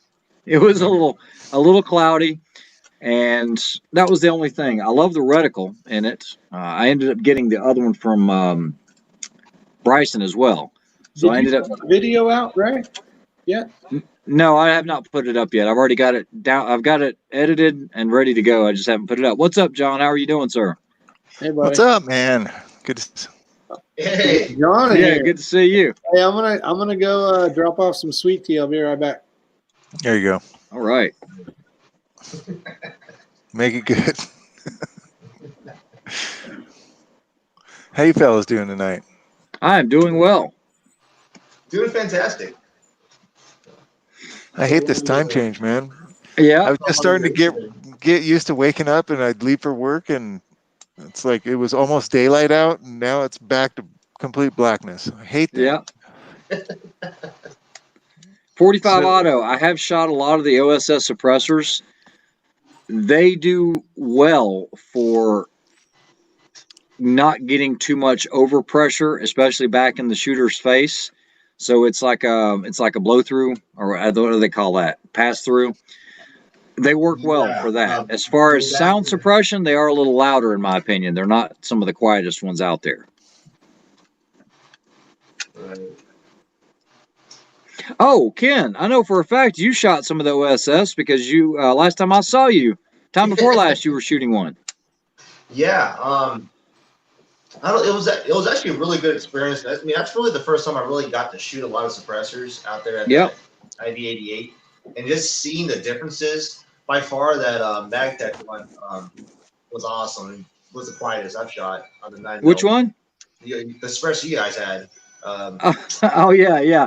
That's in a different league, I think. I know what he's talking about. Shooting the OSS suppressor, even though it was horrible weather conditions, you could definitely see a little bit of people are putting a couple of drops of water, making a difference. The OSS, they seem to work pretty good. I did not get that blowback like they're saying as much, but it wasn't as quiet as some of the other ones I've tried. Correct. The elevated silence worked pretty good. I mean, I could definitely notice that one was a difference. There was another one I tried. Did you try any of the KG made ones? Yeah, with Kyle. Yeah, those were good. Yeah, definitely the OSS wasn't. I was actually I'll say disimpressed, but I wasn't really impressed with it as far as compared to the others. Yeah, Kyle's a super good guy. He does a lot of work for other suppressor companies. If you weren't aware of that. Okay. He has a lot of specialty skills. Yeah, I hope to get into that pretty soon. As soon as I get some licensing. Yeah, how long have you been waiting? Well, it's been 2 months now. I know they cashed a check. So Now is that your FFL or your SOT? No, SOT class 3. Yeah, okay. So your FFL didn't take you that long. No, the FFL took about a month and a half, if that. Yeah. Yeah, I figured you were waiting. I think SOTs, well, I guess it depends on your agents and all that other stuff, but I think they typically take about 2.5, 3 months. Yeah. Some of the forums were saying some of the guys were held up right now. It took them almost 8 months to, some of them were even a year. Yeah, shoot, I got on eForms today to do a bunch of stuff, and it was all shut down, and it didn't come back online until later on. Yeah. I don't understand any of this because I sent in mine. It seems like it was like 15 years ago, and I still haven't gotten anything back yet. Wow. But they haven't cashed a check either, so I'm still waiting on that. Yeah. Well, they're right. training them. It's probably on a wall somewhere where everybody laughs at it. Yeah, Brandon's got a great question. I have another one up there already. Oh, I think I asked you. The Liberty Mystic X, I believe that one is a monocore titanium, if I'm not mistaken. Am I wrong on that one? I don't know. And I think it's a multi-caliber can as well. I haven't heard any bad things. I've heard a lot of good things about it. I do not have experience with that suppressor. I have not shot it.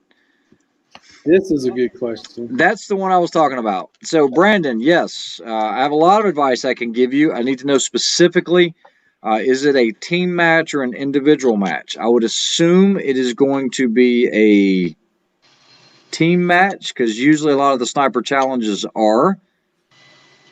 And where is this one located? Because we might be there. Yeah, maybe. We might.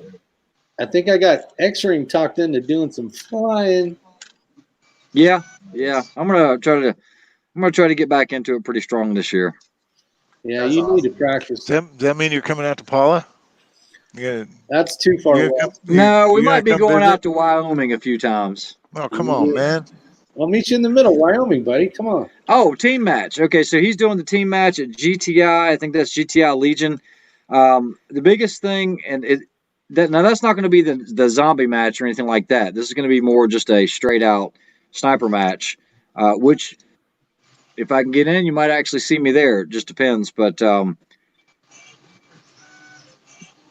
communication is going to be critical. Okay, I've not shot any of the GTI matches, so I don't know.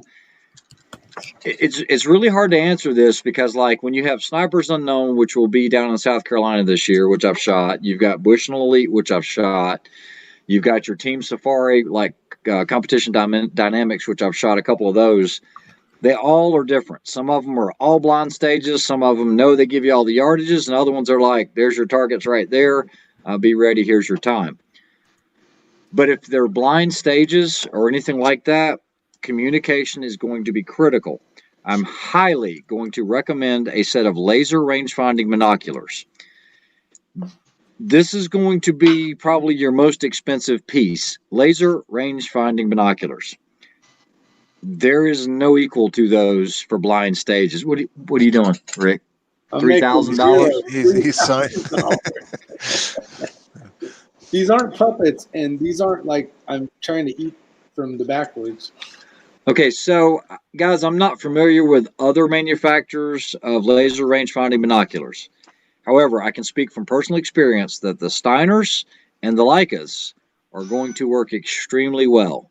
You're not going to be sitting there going, I see it, but I can't tell how far it is. We'll hit the ground by, okay, I've got the ground. I can't get a reading. And that's usually what happens, especially with rangefinders. I'm not going to mention any one particular manufacturer by name, but I know that at Bushnell Elite, when the targets got beyond about 500-600 yards, even though they said 1,000 or they said 1,200 on there, they could not get readings.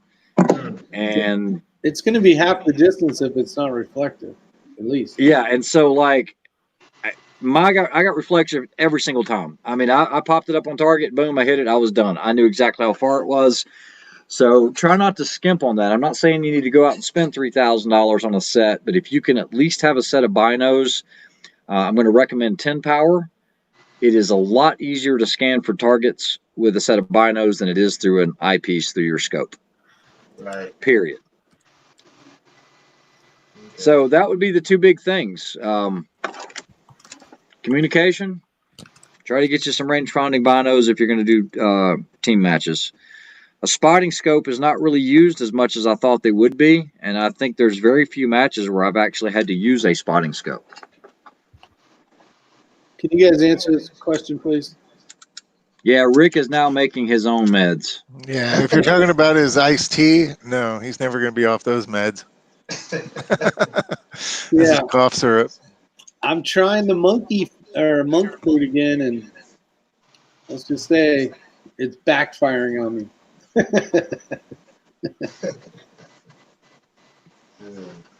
The Sig Kilo 3000 or the Vortex Fury?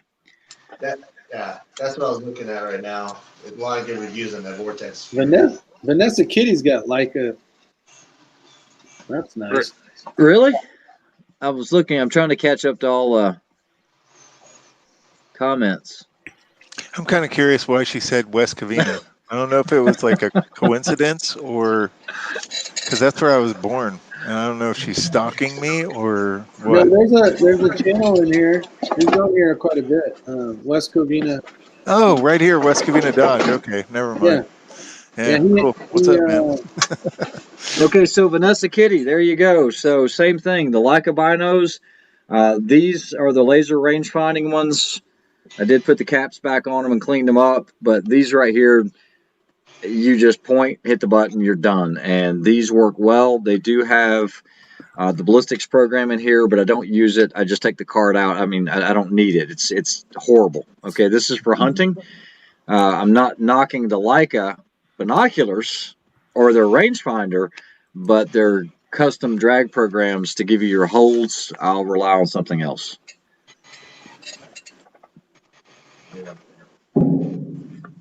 You got 3 pounds of stuff, Rick. Did you see Val's comment? The diabetic little woman. Tell me about the backfire. I just got 3 pounds of the stuff. Oh, it's basically what Tim's talking about. I'm trying not to get gross again like I did on the one chat, but shit through a screen door, my friend. No. Let me put it to you this way. We're going to eat, right? And Rick's like, we're not going to the drive-thru. We got to go in. So he goes in. We're sitting there. There's like 30 schoolgirls from a soccer team there inside. I open the bathroom door. I'm like, oh my gosh, something died in here. Rick's coming out all smiling. We leave, stop at the gas station, not even 4 miles away. And Rick's like, they got a bathroom in there? I'm like, dude, you just left. Well, after I dropped you off, what the hell are you talking about? To the next gas station, the one where I turn on my screen. Jeez. I was like, holy shit. He has switched his sugar sweetener to some other brand, and it's giving him a run for his money. Well, so you're not using actual sugar, you're using something else? I'm using monk fruit. Monk fruit has 0 sugar in it. It tastes good. And it's an excellent laxative. Congratulations. But check this out. But, yeah, a whole lot of but. It takes a minute. So, like, I just started today, so I had a big old Pure Leaf bottle, but it was sweet tea in it, or the stuff I made. And after you get through that cycle, I think, of basically removing your liver and kidneys and everything out your ass, then it starts over, and then I think you're good to go. So don't give up on it. Just fight through it, buddy. Fight through it. Fight through it. That sounds like a great plan.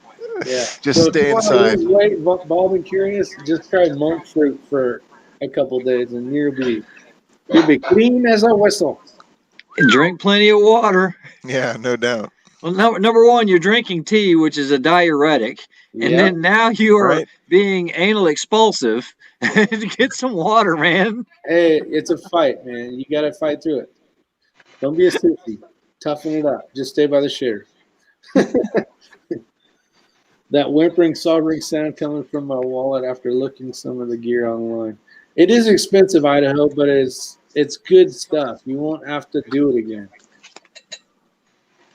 You won't have to do it again. I did TB. I took a fluid pill.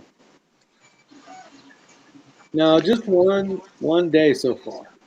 Maybe Hey Ray, do you know anybody that replaced their AI barrel with proof yet? Me? All right. What's the report on it? he hasn't got the barrel. It comes in Thursday. I got a 6mm Creedmoor proof carbon pre-fit. Awesome. So, yeah, I'm surprised we never talked about this on the chat. I was kind of on the fence about doing this, but then I finally just pulled the trigger on it. Got a really good deal on one. It was brand new. I will tell you that they don't run them that often. Rick's currently sitting on a 5-gallon bucket. That's why he keeps blacking his channel out. If that was the case, you wouldn't have seen me get going. Oh yeah, I did black the channel out. Okay. I'm waiting for the painting in the background on the wall. Yeah. Did someone call my name? All right. So to answer your question, John, I talked to the guys over at Proof. They said they had run that because the chambering is 6 Creedmoor instead of 6.5. Yeah. They said they don't run them that often, and so they sent me the name of a dealer that they sent their last batch to, and so I contacted them, and they made me a deal I could not refuse because they just wanted it out of there.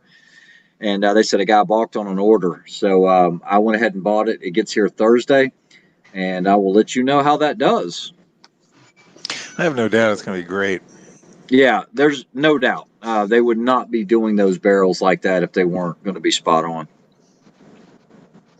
Yeah, I think my AI's got close to 2,000 rounds through it now, so... Oh, geez. Oh, it's hot rounds. Not hot. Those things are little baby farts. They're not warm. Those are hot. No, they're fine. The one you gotta run the small primers with? Yeah, they're fine. Those easy. When your loads will not work in anyone else's gun and it blows the primer out of the back, they're a little hot.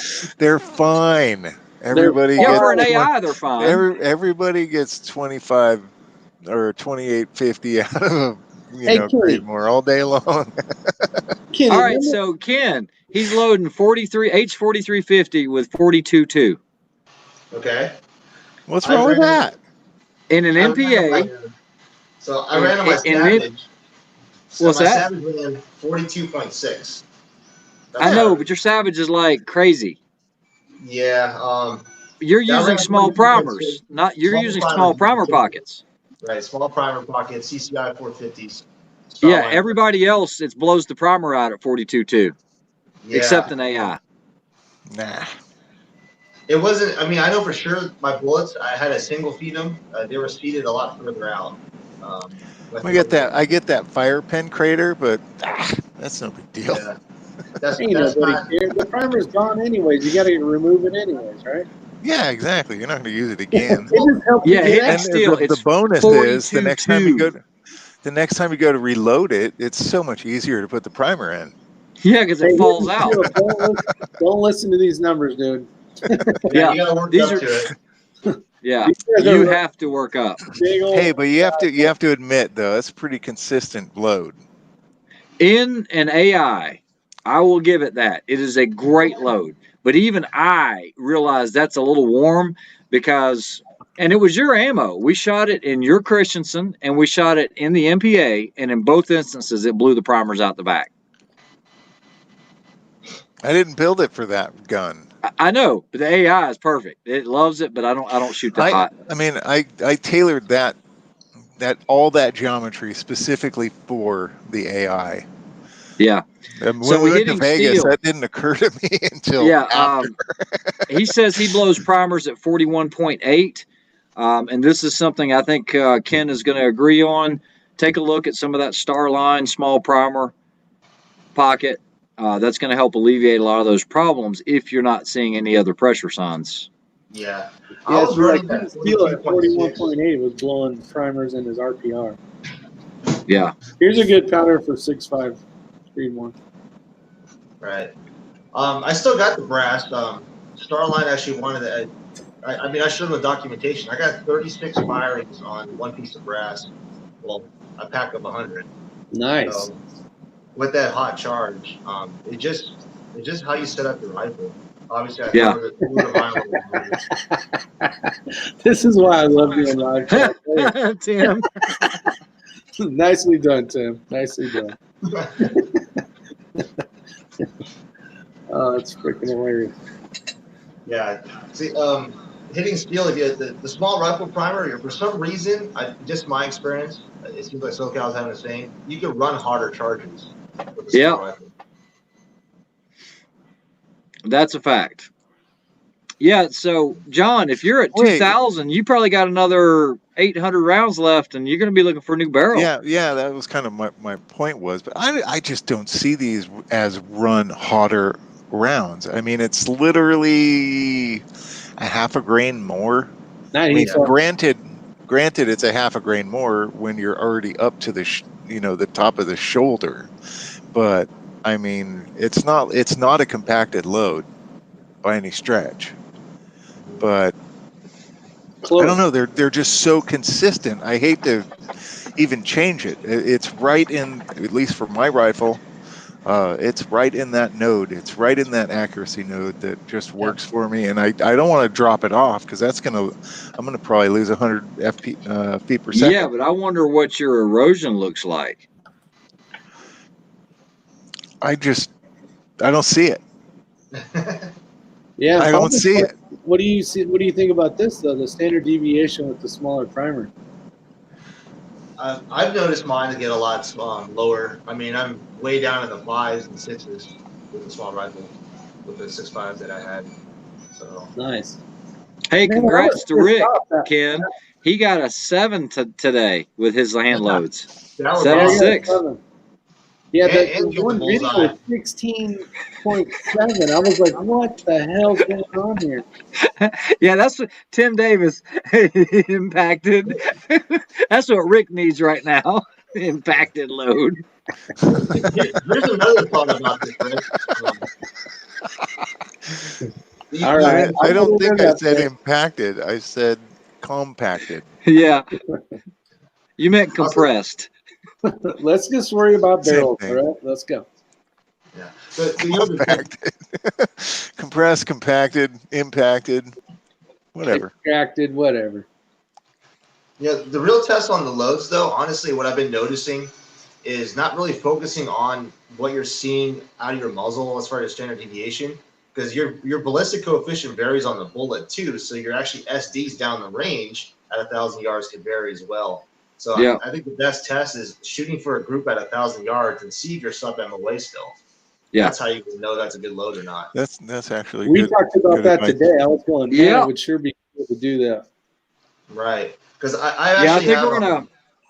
Yeah, I have a friend here that has an LR43. It has a pressure tester. It has 2 screens that measure velocity at your muzzle and at the target at 100 yards.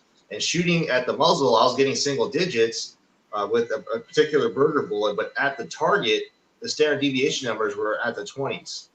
I kept asking him. I said, we need to do a test here because I kept seeing my shots all over the place at 1,000 yards, though my load was super accurate at 100. And that was what the problem was. We found out it was just the bullet tips. I had to retip the bullets, and everything came together. I know what this answer is going to be. And a lot of people shoot 140s, but the 147s I think are better because you can get a hair farther. Yeah, well, that depends. So, like the rifle that KB has at my old MPA, that rifle was literally built around the 140, and I think it probably shoots 140s better than the 147s.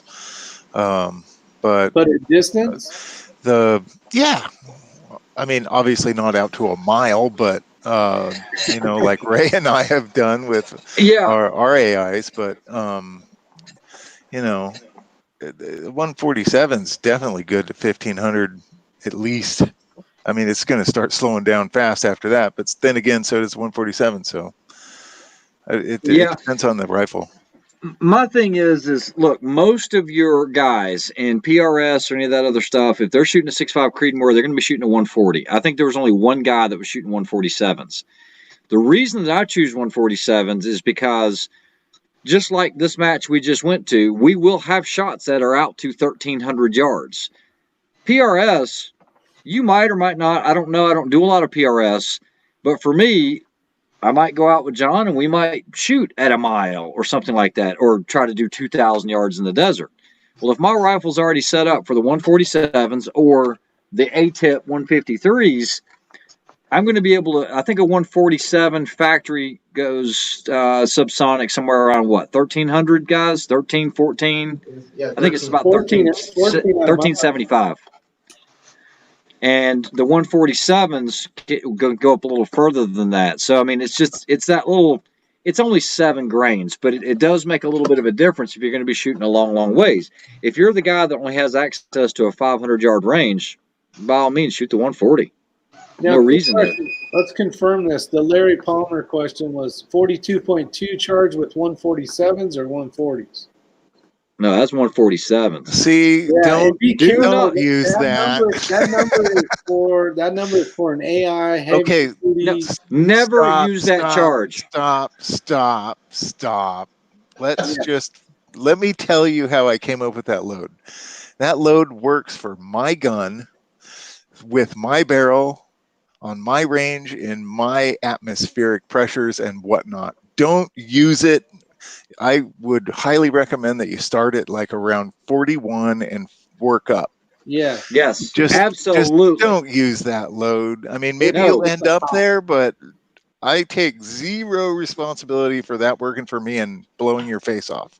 Yes, and I will concur with what he said, because that load, which I loaded up here on the East Coast, and other guns, you're going to see ejector swipes. You're going to see signs of overpressure, blown primers. You need to build that up for your rifle for sure. All right, let's hit this question so I can move on the comments here. Wait. I have one last thing to say about that as well. Don't do it. I also size that brass a lot longer than what is normal. I literally sized it to my chamber, which is not your chamber. So just keep that in mind as well. Also, the bullet jump was much shorter and a lot longer. So the flight out of the case was shorter. There's a lot more to it than what we're letting on. It's just, yeah, I'll just leave it at that. Start at 41. What he's saying is it's a dangerous load. Don't use it. There you go. There you go. You got to have a heavy duty gun for it. Yeah, the case I volume. couldn't do it out of my Tika, so let's just say that. Right. No, so kind of really hit on a good subject. The case volume is exactly how you said. He's sizing his brass. He's taking advantage of the case volume. So that's something that's going to vary a lot for everybody's chamber. Yes. And actually, that's something that actually Papa Les, when I was first starting out reloading, better part of 10 years ago, Les and I kind of had this thing going, or well, his I don't think he's in here anymore, but Papa's place. He kind of led me to understand that pressure builds and actually makes the powder burn faster, and you can adjust the pressure by seating depth. But I'm not going to get into that science. But basically, the reason why I can build such a high load of powder is because my seating depth is much longer, because my chamber depth is much longer on the AI, specifically my AI. Yeah, so, AIs are a little different than most, and John will definitely be able to verify this. But when you fire it, it's not like most other rifles with the chambering. It actually comes out smaller than semi-standards. Okay, believe it or not. I've already had this conversation with Ken. But Ken, can you pull, or not Ken, but Ken, can you answer this question that came in at 1127 from Conservative Sniper Hunter? It's the same one that's already up there now, but because I do mostly factory loads, I'm going to let Ken answer this because he's been doing a whole lot more reloading, and if Ken says it, you can count on it. It's right. That's right. You heard it here first. Oh, shoot. All right. Well, don't screw this up. Let me answer this first. It really depends on the type of barrel you're really using. You got chromoly and you got your 416R stainless steel. Chromoly barrels tend to be a harder metal, so it doesn't erode as much as the softer stainless steel. A lot of manufacturers, specifically like the one I've shot, the Savage, they ran stainless steel. I've gotten roughly 2,200 rounds, and I had to change the barrel out. I changed it out because I wasn't able to use my magazine anymore. I was having to load the bullets out really far. It really depends. When you're in the higher accuracy node and you're using those powders like 4350, what actually erodes your throat is not the speed of the bullet. It's actually the pressure curve. It's the high pressure, how long it burns at that high pressure. 4350 powder tends to burn at that high pressure, and that's how you gain the velocity. The 153 grain A tips and reloaded 26 seem to kind of mitigate that and give you more barrel life, but give you that higher pressure for some reason. Yeah, that's really all I got. Okay, no, that's good. That's good. Speaking of Reloader 26, that is unobtainium around here. I do know that when I talked to you last time, Ken, we were talking about Reloader 16 as well as 4350. Right. So I did pick up some Reloader 16, but I'm kind of on the fence about even trying to use it because I was only able to get 1 pound of it. And if it turns out being good, I'm not going to be able to get any more of it. So it's like, is it even worth even messing with, or just put it on the shelf? If you can't find it reliably, honestly, I wouldn't even waste your time doing load development unless you really need to reach out further. So I would just take the 4350. It's, I mean, 4350 and 6.5 Creedmoor, it's well known. Everybody knows. Correct. Anything from 41 grains up, you're going to find something. Yeah.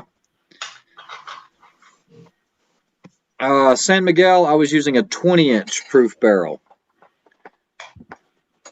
at the last match. Yes, third place. Nice. He's the man. Look at that. I thought you typed that in there for a second, Kenny. No, I just don't want to give anybody misinformation. So this is just basically off my experience in 2 rifles that I've shot in 6.5 Creedmoor. Obviously, I'm going off factory rifles, not custom barrel. Here's TV's question. Always got to give TV some action here.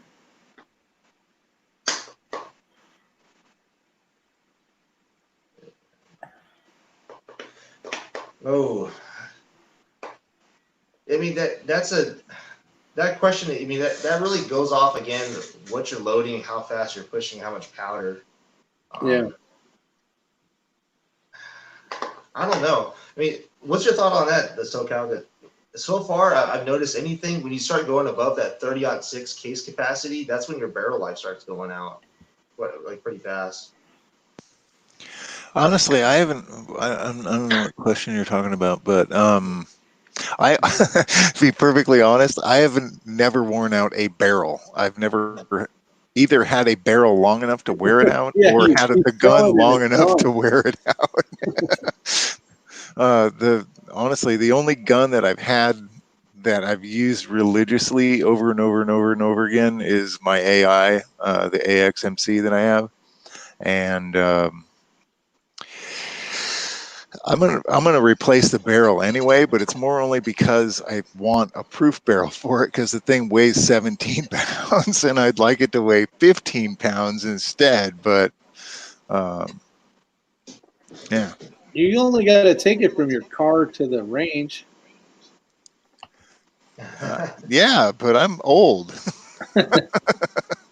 So the Vitivori, I don't know about rifle stuff, but I know I use it in shooting 40 cal conservative sniper hunter. It's a great powder. It's nice and clean. I think Ray uses it as well on the 40. I have a lot of Vitivori, but I don't use it for rifle. It's all pistol. I think I use the N320, I believe. Yeah, it's very clean. Yeah. Yeah, San Miguel, John actually had 2 AI AXMCs, and they were pretty much identical guns, but he had one was a long action, the other one was short, right?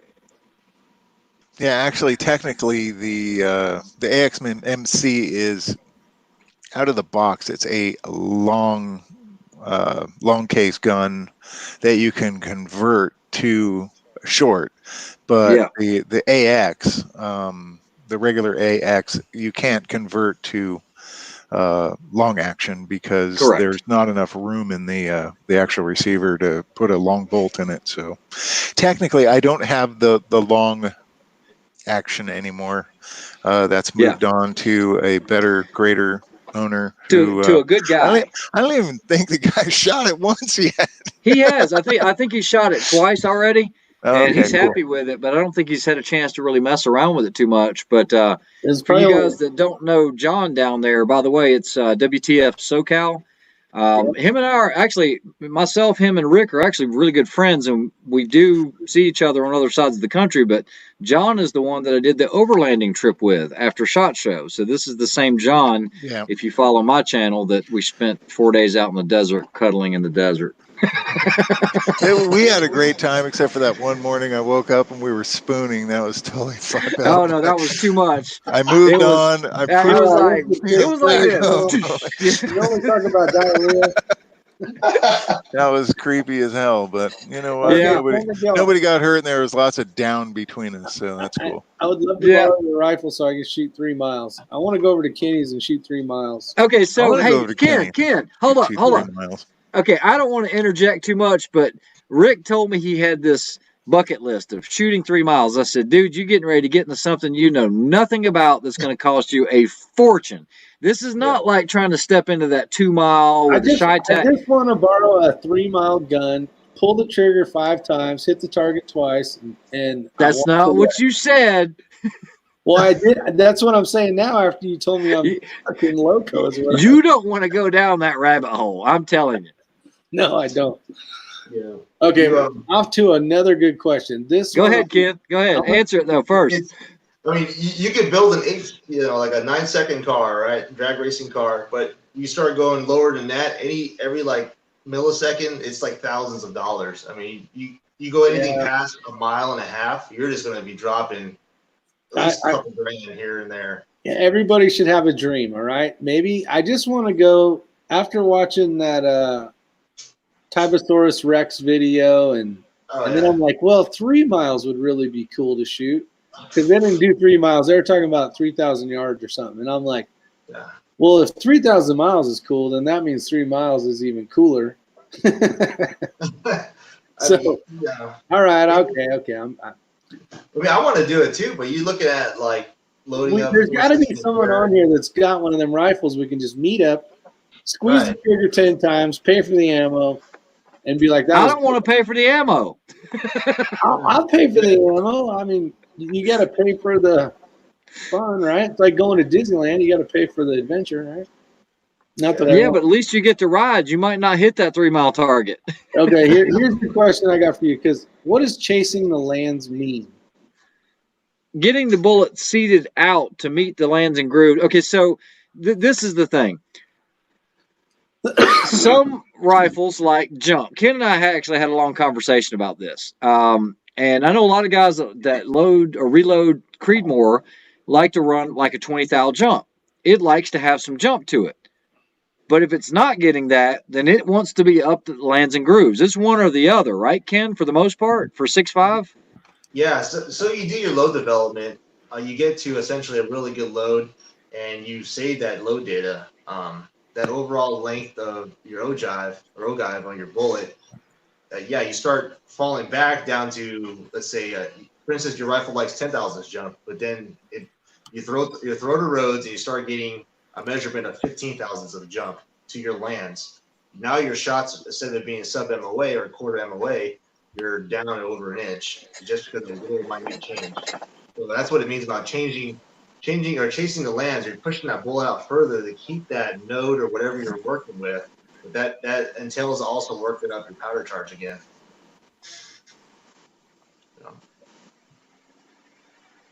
That's what he's talking about, Rick, when we're talking about chasing lands and grooves, or chasing the lands. I appreciate it. Okay, we got another good question out here. Where did it go?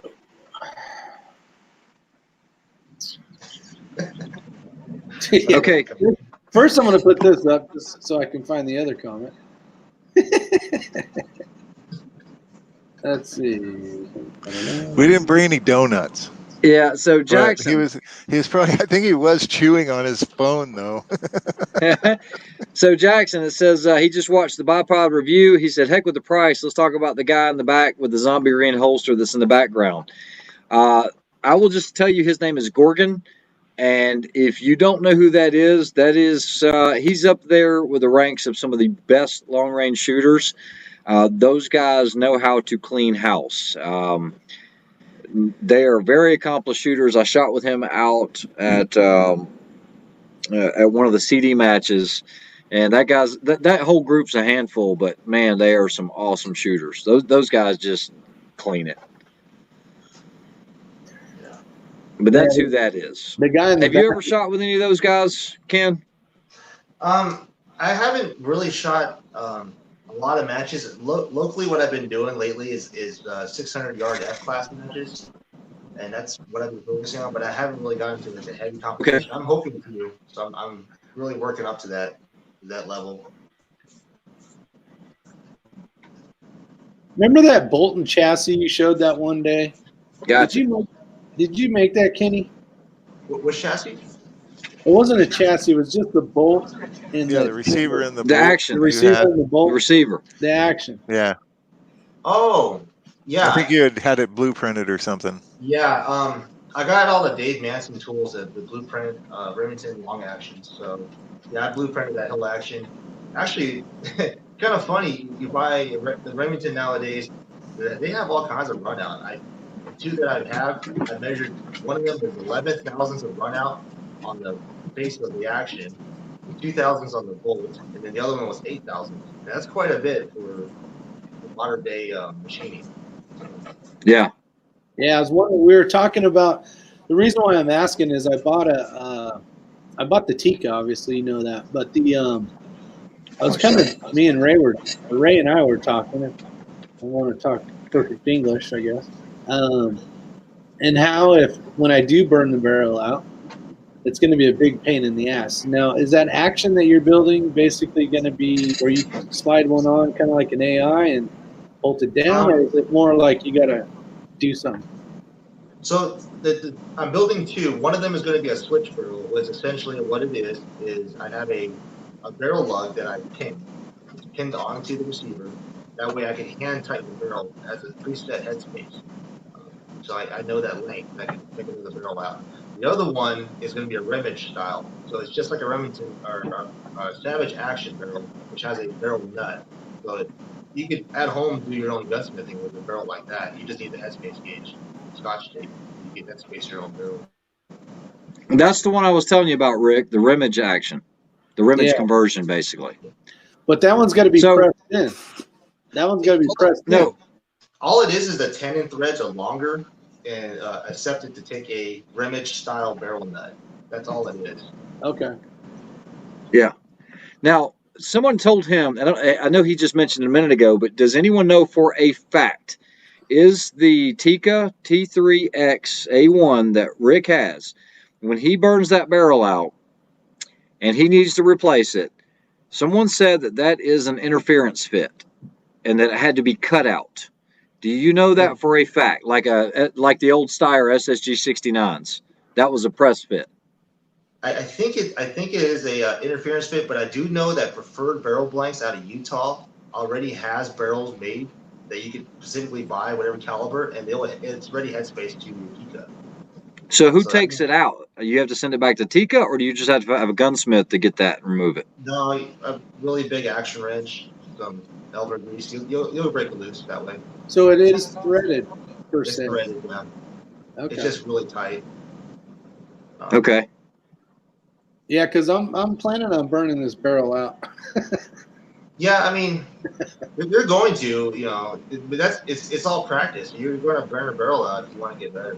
So, when you start burning, that's the point of this thing is I didn't even know you could burn a barrel out until about a year ago. But the barrels aren't too much if you think about it. You look at a replacement barrel. Well, I guess you can get pretty expensive, but you just put away $400 and $600 to keep something really good barrel. Unless it's for an AI. You see that question? I don't know if I would do that, but DW is asking, what's a fire lapping bullet? And it's basically when you get a brand new barrel and it's not from a super reputable company that doesn't do their own honing of the lands and grooves. That's kind of basically to smooth everything out for you. But do you have some of the Tubbs bullets? Yeah. No. David Tubbs Final Finish. They have a loaded cartridge, exactly what SoCal was saying. What it is it's a impregnated bullet with different grits of polishing, and you shoot them in successions of 3 to 5 bullets. They have different grits, and there's a specific order you have to shoot them in.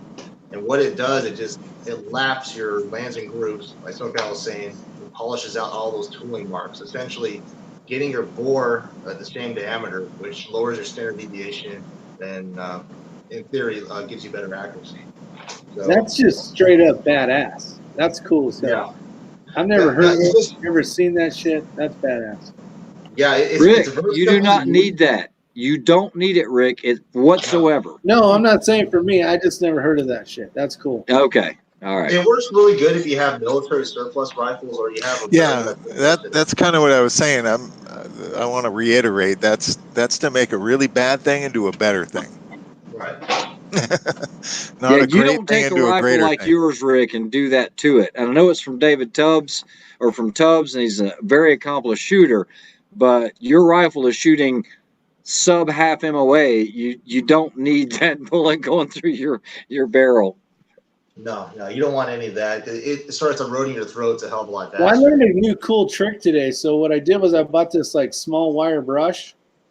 All right, and I put it on the end of my drill bit. On the end of my drill, and man, you can really clean that barrel. It's going back and forth. It gets shiny. God, I hope you don't. That's the cleanest I've ever seen it. You can't use brass for that. It doesn't do anything. You have No, to use stainless. you have to use stainless steel. Stainless steel. Yeah. Yes. Stainless steel or carbide. If you can find carbide brushes, yeah, that's what you want to use. It smokes a little, but I figure that's just the carbon burning off. And you just 30 minutes, and it's the shiniest thing I've ever seen. Once you get the barrel heated up to about 300 degrees, you're done. Okay, that was a joke, everyone. Don't do that. Don't lube it, though. That messes it up. You got to start over again. No, you can use a polishing compound and a sand grit. Yes. Doug B. Ken just answered JB bore paste. I have taken some rifles, some new rifles that were okay shooters, and used the JB bore paste, and they turned into magnificent shooters. I've been using that JB's bore paste, man, almost as long as I can remember shooting long range. It's been around since at least the early 90s, probably way before then. I don't know how long it's been around, but yeah, that stuff works well. Right. It's honestly the best way. It's just you set up your rifles nice and parallel to where you have a nice straight pushing a forward action, a nice steel rod or carbon fiber rod, and a bore guide. And you can feel the high spots in your barrel and use that JB bore paste to kind of polish it down. So, yeah.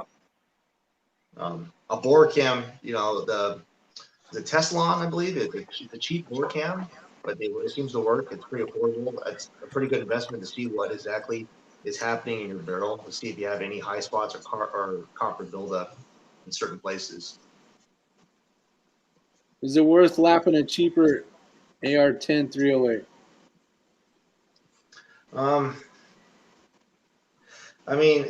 It depends on the application. Are you trying to reach out there, or are you just blinking? I don't know.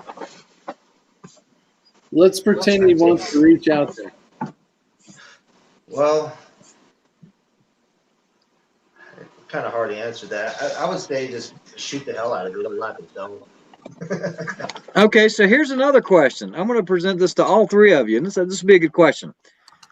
So back in the day when I learned this stuff, it was late 80s, early 90s, and there were three big ingredients that everybody used. Now, this is back in U.S. Army sniper days, guys shooting M24s and all that. You had JB's bore paste, you had Sweet 762, and you had Flitz metal polish. I got Flitz over here. Oh yeah, I mean those were the three things, and hops number 9. That's been here since like the beginning of time, I think. But There's nothing uh, better than hops. yeah. So, what are your thoughts or comparisons? Because someone reminded me when they're talking about the diamond bit. If you're going to, let's say, you really want to clean a barrel out. I mean, just clean it. Flitz or JB? I remember, God, back in the day, in like what you were saying, in the 80s and 90s, If you I want used to clean, Flitz, but I learned the hard way. After you use Flitz, you must lubricate the barrel with actual petroleum product. I've So, never ran flakes yeah, in my barrel ever. The only thing I've ever run until recently, and I still use it, Hoppy's number 9. But if is that bore cleaner stuff, the for removing Vortex. Vortex. Yeah, Yeah. I've never ran that stuff. I've been shooting ever since I was 5 years old, and Flitz is like a metal I've always polish. used Hoppies. Yeah, this is really more if you were into the longer range game back in the day. This is how you really got those barrels going. Like, do you guys remember the old Remington 700 PSS guns? It was the old heavy barrel before the Sendero came out, and it was a police only gun, and it was a thicker barrel. Everybody used that process on these rifles. And I don't know, what's your experience with Flitz, Ken? I've used it only as a brass polish. I never really used it to clean my barrel. Yeah, Oh yeah, So that's all I have for experience with Blitz.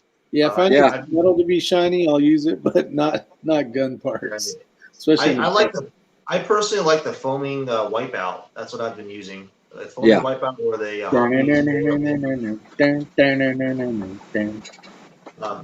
think the biggest thing that I've been really focusing on, because I've noticed this under a microscope, is when you actually clean your barrel out with a brush, do not go past your muzzle.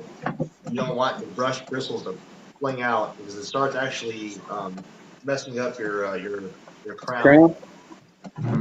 I've heard that. See, I never Whereas- bring it back. I learned that from Ray. You bring it all the way out, you unscrew it, and then you bring just the rod back. But I think what he's saying is just pushing it beyond actually does it, because the bristles are springing back out onto the crown. Yeah, but if you leave it right at the end and you have to come back, they're already pointed this way. Now you got to rip them back to go that way. That's why you want to use nylon. I've seen the nylon brushes to be a little easier to go. That's why I use that drill, man. I just it works great. Shiny the barrel, everything. And that's kind of honestly where investing into a really high quality barrel. I mean, I've been using Douglas barrels now. I've noticed a big difference as far as I'm not getting copper buildup, and I get fouling, but not copper buildup. Yeah, I don't really have to clean the barrels much. But yeah, investing in a nice quality barrel, Proof Research, I mean, all of those guys, they polish their barrels. And that's the benefit to it. You don't have that carbon crap to deal with. Yeah, I don't actually. Since we shot, when was the last time we shot the AI? Right, that was in Vegas over a year ago. Your rifle, a year? Yeah. I haven't cleaned it. What have you been doing? I've probably put 50 more rounds through it. It's probably time for cleaning in the south now, here, in the southeast, if you go a year without cleaning your rifle, you're gonna have pitting in the barrel. Yeah, you don't have humidity out there. No, there's that. Then my safe's heated anyway, so even if I did, it would be like, what do you want? Oh, another good question. We got another good question on here by Doug B. Sometimes. No, the reason I cringe when Rick mentions the drill animation is because I have actually watched someone do that. On a shotgun. No, on a precision rifle. I do it on a shotgun. I'm not going to lie. I do it on a shotgun. I actually have a rod down here that I modified for it. My 3-gun shotgun, we get those things so hot on some of these shotgun-only stages, you will never get that wax out of the bore. I don't care how. If your arm could do this and you just use bronze brushes for 10 hours, you're not going to get it out. You can put that crap on the drill and just go nice and slow, and just slowly go down that bore. It's out in 2 minutes. Yeah, Gunwild's here. Your amigo, WTF. Orderly gone wild. Yeah, he said you shot it 6 months ago. Yeah, you lying sack of potatoes. That was about the last time. Yeah, that was at that West End, right? WCC. In the Western Actually, you know what? Did I bring it out there then? I don't remember. I thought you guys did. According to Gunwild, we did.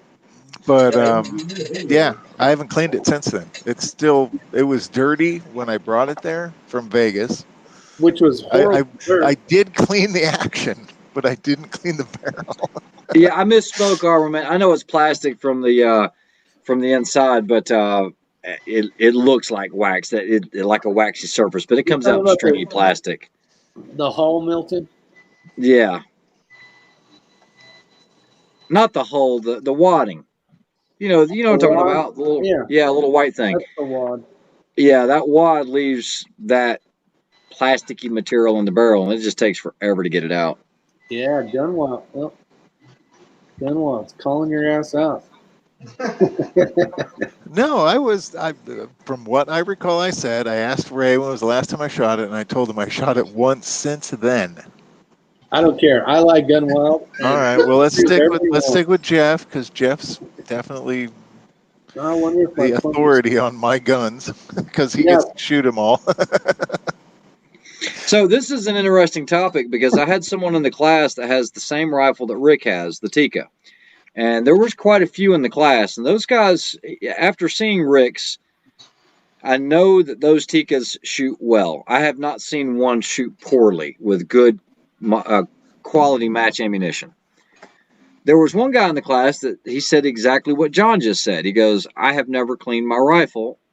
Well, I haven't cleaned my rifle in a long time. I'm getting to that point. I asked him, I said, so when's the last time you cleaned your rifle? He goes, I have never cleaned my rifle since I purchased it. And I said, how many rounds do you have in the barrel? He said, over 800. Ooh. And I said, you have 800 rounds in that barrel. You've never decoppered it. You never cleaned it. And he said, absolutely not. I said, now, hold on. I said, before we started the class, one of the class requirements were that you could hold an 1.5 inch group at 100 yards. I said, and you can still do that with the Tika? He's like, absolutely. If he's watching the channel, you know I'm telling the truth. We went out to the range with all the students, and everyone started getting their rifles zeroed before we started going long range. And that rifle's best group was a little over 2 inches. And I said, it might be time to clean that barrel. This is going to cause problems, and it's going to take you a lot longer to get that copper out of there. You've surpassed that copper equilibrium. Now you're probably you're restricting the barrel. He's shooting a 22 caliber. That bullet's compressing and getting thinner and longer. Yeah, so he actually went back, decoppered it, cleaned it, and he said it made a world of difference. You don't need to clean them like a battle rifle, okay? You clean them when you notice the group starting to get a little larger. I do not clean the Accuracy International until usually about 200 rounds, 200 to 250, somewhere in there. That's it. And then I'm going to clean it, decopper it all the way down, strip it down, and then I'll get that copper equilibrium. Takes about 14, 15 shots, and it is good to go again. You don't need to get crazy with the cleaning. When we went to Clinton House and all of us showed up with brand new, well, not brand new rifles, but brand new shiny clean barrels, none of us could hit anything for about a dozen shots. And we were like, what the hell's going on? We were just shooting, 300 yards, and it was easy days. And then we take it to a mile, and it's like, where are the bullets landing? Nobody could see anything. And then after about a dozen shots, they started coming in. Yeah. And I told Rick that as well. When he stripped his all the way down, I said, it's going to take you about 15 shots. Every rifle's different. Yeah, it was 15 right on the line. Right. Oh, yeah, and that's an anomaly. I had a Bartland that took me over 1.5 boxes for it to come back in. Jeez. Matter of fact, it's the custom one in the safe here that we were talking about. Yeah. When I stripped that thing was shooting. That was a sub half-minute gun. And when I stripped it out, that thing turned into a 2-minute gun until I got about 30 rounds on it, and then it came right back in. And that's a Bartland with an MTU contour. It's heavy. All right, we got a question by TV. Which one of these would you use? I'd go with the Benelli M4, yeah. That's a good choice. Yeah. In all seriousness, TB, this is not for 3-gun. This is for zombie apocalypse kind of thing. This is for zombie apocalypse. I'm gonna say, okay, I'm gonna get flamed for this. I'm gonna say go with a Remington 870 pump shotgun and call it good. Yeah, or Mossberg 500. Either way. I have a Mossberg 930 SPX. It's got the pistol grip on it, which I wish I wouldn't have got. And then it has the permanently mounted freaking big old battle sight thing on it, which I wish I could cut off. I could cut off an hacksaw, and I might, or I might just get rid of it. But it's a semi-auto. That's probably what I would use, or one of my 3-gun rifles, just because it holds so much. But it's long. I'm kind of hoping the zombie apocalypse shows up. You know, they're all slow. You guys know, I mean, shoot, I got a Benelli M2 over here that's shooting 3-gun competition, but when poop hits the fan, I don't know if I want to. You don't want to mess up that gun. No, it's not about messing it up. There's just you have competition guns that do well, that'll run well most of the time, and then you get a pump, and yeah, they do jam. You do have to mortar them every once in a while. But it's so simple. They always seem to run with good quality ammunition. No, I'm not a big fan of a pump, but for a home defense, poop hit the fan gun, yeah, that's a good one. Hey, I don't want to break topic, but I'm curious just because you guys are on the opposite side of the world from me. And actually, Kenny too, even though he's just on the opposite side of the Colorado River from me, not like way over where it's cool to live.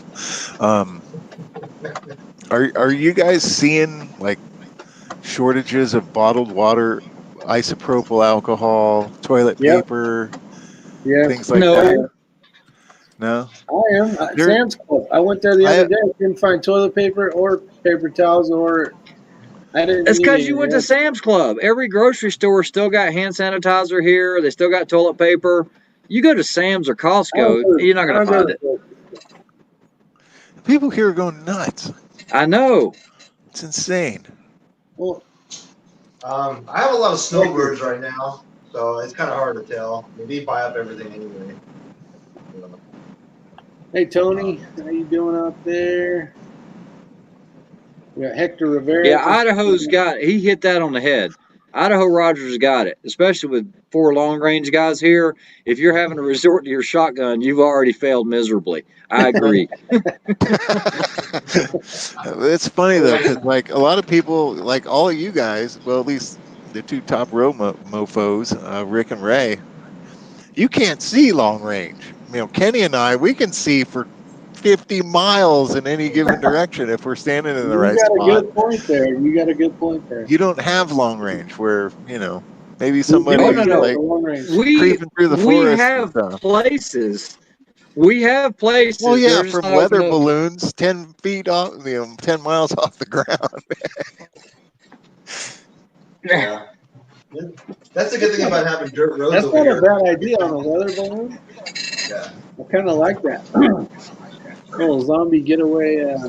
They're not bulletproof, though. I've never heard of a weather balloon that's bulletproof, so just be careful with that. Zombies, they don't shoot. Oh, there's that. Yeah. That's a good point, but that's kind of the reason why I have that rifle set up. It always holds 100 rounds.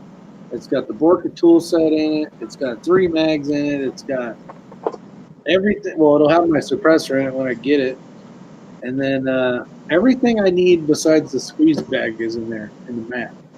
And you don't really need a mat. It's just nice to have a mat. So it's kind of like ready to go. You'll find out. It's nice. What you talking about? What I was going to say is right now it's nice because it's all organized and you've got it in your nice Pelican hard case and everything else. But after a while of doing that, what's that? It's always going to stay in there. Yeah, after a while of doing that, even John shaking his head, I've got the AI case for the AI. That is for flying. Yeah, it's freaking heavy. Everything else is going to be in a soft case because it is too much of a pain to travel with, I mean, to go around to the range all the time with that thing bouncing around everywhere, and the thing weighs 80 pounds because you got this big. It's nice now. Trust me, we've all done it. I've done it. I'm sure John's done it. I don't know how Ken feels about it. You know, if I'm going to throw it in the back of the truck and go down the desert, yeah, then maybe in the Pelican. After a while, you get rid of that hard case. Yeah. I'm just It's going gonna to happen. keep it in there. I'm going to try to keep it in there. Except today, Yeah. I took it out of the hard case, just threw it in the back of the damn side by side. Yeah, No, and then it's going to get soaked in the rain. You're going to close it up. It's going to get nasty. It's just, I'm just telling you, you'll get there. You're new to it.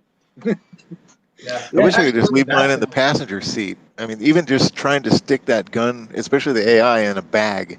There's so many things on it. I mean, not like tactical anything, or just a scope and the gun and a bipod. Trying to stick it into a bag, it's like pain in the ass. It's like a Rubik's Cube. You got to finagle it and fondle it, and Oh, TV, trust me. pain in the ass. I don't mind scratching shit. No, he don't mind scratching. He's not that No, way. it's not. It hangs up on everything. I mean, the No, rails. TV's got a Oh, thing. oh. No, if I'm the guy that'll paint the gun the same day I bought that thing, He's not worried about scratches. I ain't worried about scratches. I still get people giving me shit on that. I can't believe you painted a perfectly It's good your rifle, man. Well, and it's made for work now. Not at my fake work. I get to have fun pretending I'm a ninja once in a while, but I think it looks cool. it does look cool. I got to paint some more shit on it now because I changed the brake and I changed. But honestly, if you're going to take that rifle and go hunting or anything, you want to match the terrain. If you want to, Yeah, I don't honestly. I don't really like black rifles. I'm kind of racist. I don't like black rifles either. This was a good topic yesterday, wasn't it, Rick? Because when we talked about some of this stuff. We did with the camouflage. Yes, we did. I even broke out some old ghillie suits. Yeah, we had some fun yesterday. Yeah. I hate shooting that TC Compass out here when it's 110 degrees out here. I think it burns the heck out of you. Our channel would be so much better if we put all the cool shit up that we never talk about. Yeah. All the fun stuff. Like, it's not the tactical crazy shit, but like just how silly we are. Yeah, there's a certain limit. Yeah. Yeah, there's that. Stuff I can't do. Yeah, Baldwin Curious has a red RPR. Yeah, he does. Yeah, he does. How do you get to be Ray and Rick's neighbor?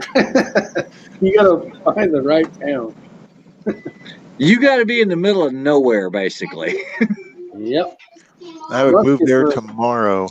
Thanks for showing up. Paint job is awesome, Rick. We just surprised. Yeah, I would like to have you down here, SoCal. I know maybe one day. Yeah, maybe one day. I'm still working on it. Yeah, we're gonna hang out one day. I know for sure. Hey, Kenny and I are way too close to not hang out because let's do it. We're like Vegas couple hours apart. Rick, you need to come out a couple days early, and maybe we'll go eastbound for a little bit. He's only like maybe 3-hour drive. Yeah, I'm good. We gotta hit sushi up one of these days too. Golden Tiger. Do Golden Dragon. Golden Twin Dragon. Is it Golden Dragon or Golden Tiger? I thought it was a tiger. I don't know. Where did we eat last time? No, that was a different spot. When Rick and I went, I don't know, you tell the story. There is no story. Basically, it's a golden tiger or golden dragon or some shit. It's a tiger. I'm pretty sure it's a tiger. But the lady will come in. Oh, you golden tiger. Because I got a Rick roll. I go in there a lot. So they're all, Rick roll? Yeah, Rick roll. Mine's a little different than normal. And he puts iced tea on it and lots of sugar. So John's golden tiger. He's known as the golden tiger at the sushi place. We'll see you, conservative sniper hunter. You have a good one. Have a good one. Appreciate you showing up. DW says it perfectly. Just can't see putting a rattle can on my black scare rifle. See? Hey, Rick, Yes. this was supposed to be a 30-minute chat. I know. It was. I've been on. Actually, I'm going to take off right now too because I'm one of the 4 people on here that actually has to get up and work tomorrow. So It's freaking 3 hours early. I yeah, know but it's I get up midnight at here. 4:30 I got to every be up morning, at man. 5. Oh, it's midnight Well, already? I know, but you're special, Ray. We all know that. All right, everybody. I am special. See, Kenny, you don't hear Kenny whining. Bunch of It's my fault. babies. Does Kenny get up at 4:30 every morning? Kenny's I gotta working get up. right I gotta now. get up actually at 4:00 tomorrow. 2? 4. Oh, all right. Well, I'm going to question your Well, you said a half hour. intelligence now. All you did was I get know, lazy. but it turned into a good chat. We got Ken here. We got John here. I mean, come on. What more can you ask for? We're All all, right, you guys. and we all know each other. You guys got 6 minutes. How's that? All right, I'll stay. I got to 6 go minutes. now, so I will holler at you guys later. All right, Oh, vampire you boy. can be like that. All right. Well, I'm just kidding. Go to bed. it's after 12. Oh, Maybe not. that's right. The pumpkin thing. I Yeah, exactly. His No, I'm fangs not start turning into a growing. pumpkin, but I've got to go pick up a big trailer tomorrow. Nice. Remember the last time it was hanging from the ceiling when his toenails got all long? Remember how that happened after midnight? He's not going to be able to get his shoes on if he waits too long. That's right. All we need is 3 more minutes of shit talking. He'll make it. No, what happened? We're trying to put in this big Cerakote booth for work, and so we custom fabbed all the metal work, and I'm gonna pick it up tomorrow. So I forgot I got to do that in the morning. They were supposed to bring it up, but I'm gonna meet them halfway, so they don't have to drive forever. Pops is bringing it up. Yeah, I'm gonna meet them halfway and then take it up the rest of the way. Got it. All right. Well, you have a good night. All right, y'all have a good one. It's good seeing all of you guys. Thanks Take for care, joining. Ray. Good All seeing right, you, bye. All right. All right. Yeah, Then it there was was good chat, 3. man. Always good topics. It was good. You know, we had a lot of great questions about a lot of great people out there too.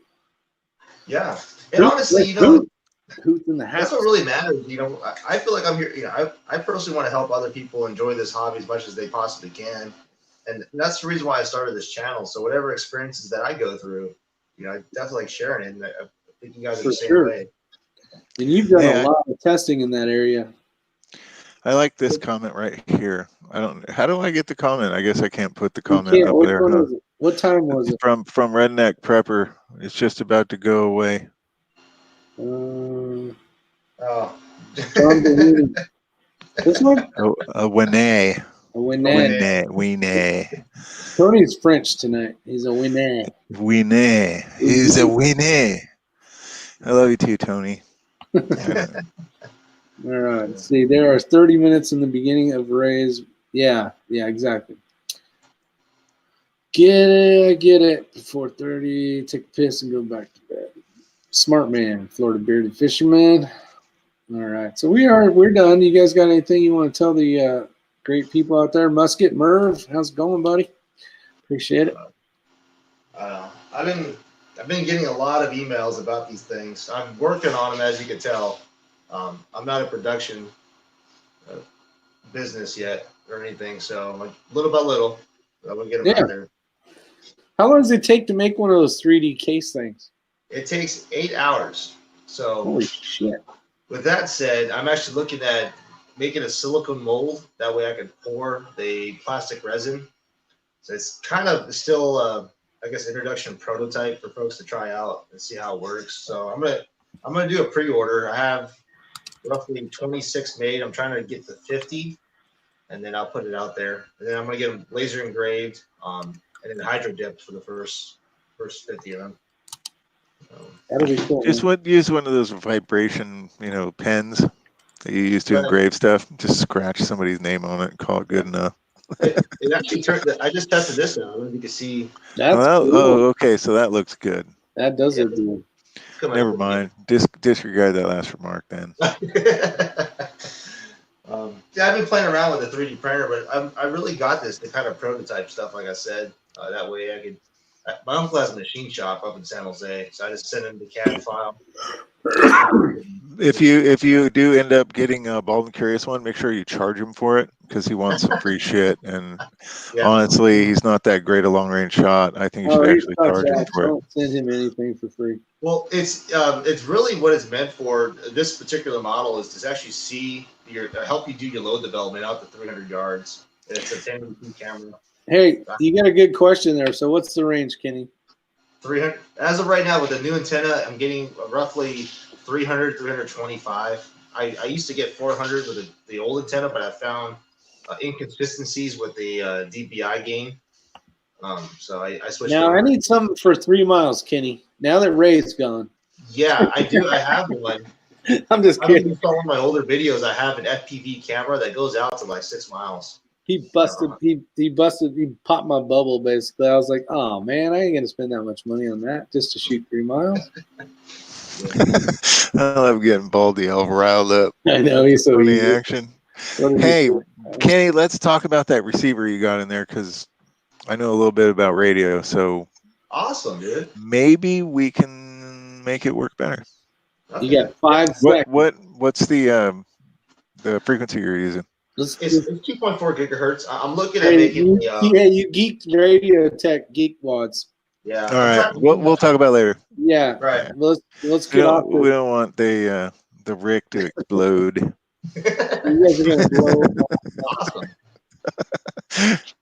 All right. With that said, thanks everybody. I appreciate you showing up. It has been another splendid time hanging out with every one of you guys. And I'm talking about the people in the comment section. You guys, on the other hand, yeah, I hate hanging out with you dumbasses. All right. So, anyways, it was fun. It was awesome. And we're going to hit the end broadcast button. And then we're going to talk about radio gizmo gadget stuff. So it'll put me to sleep. This is going to work out perfect. All right. love each and every one of you guys. Take care. Have a good night. Good night, everybody. Take care, guys.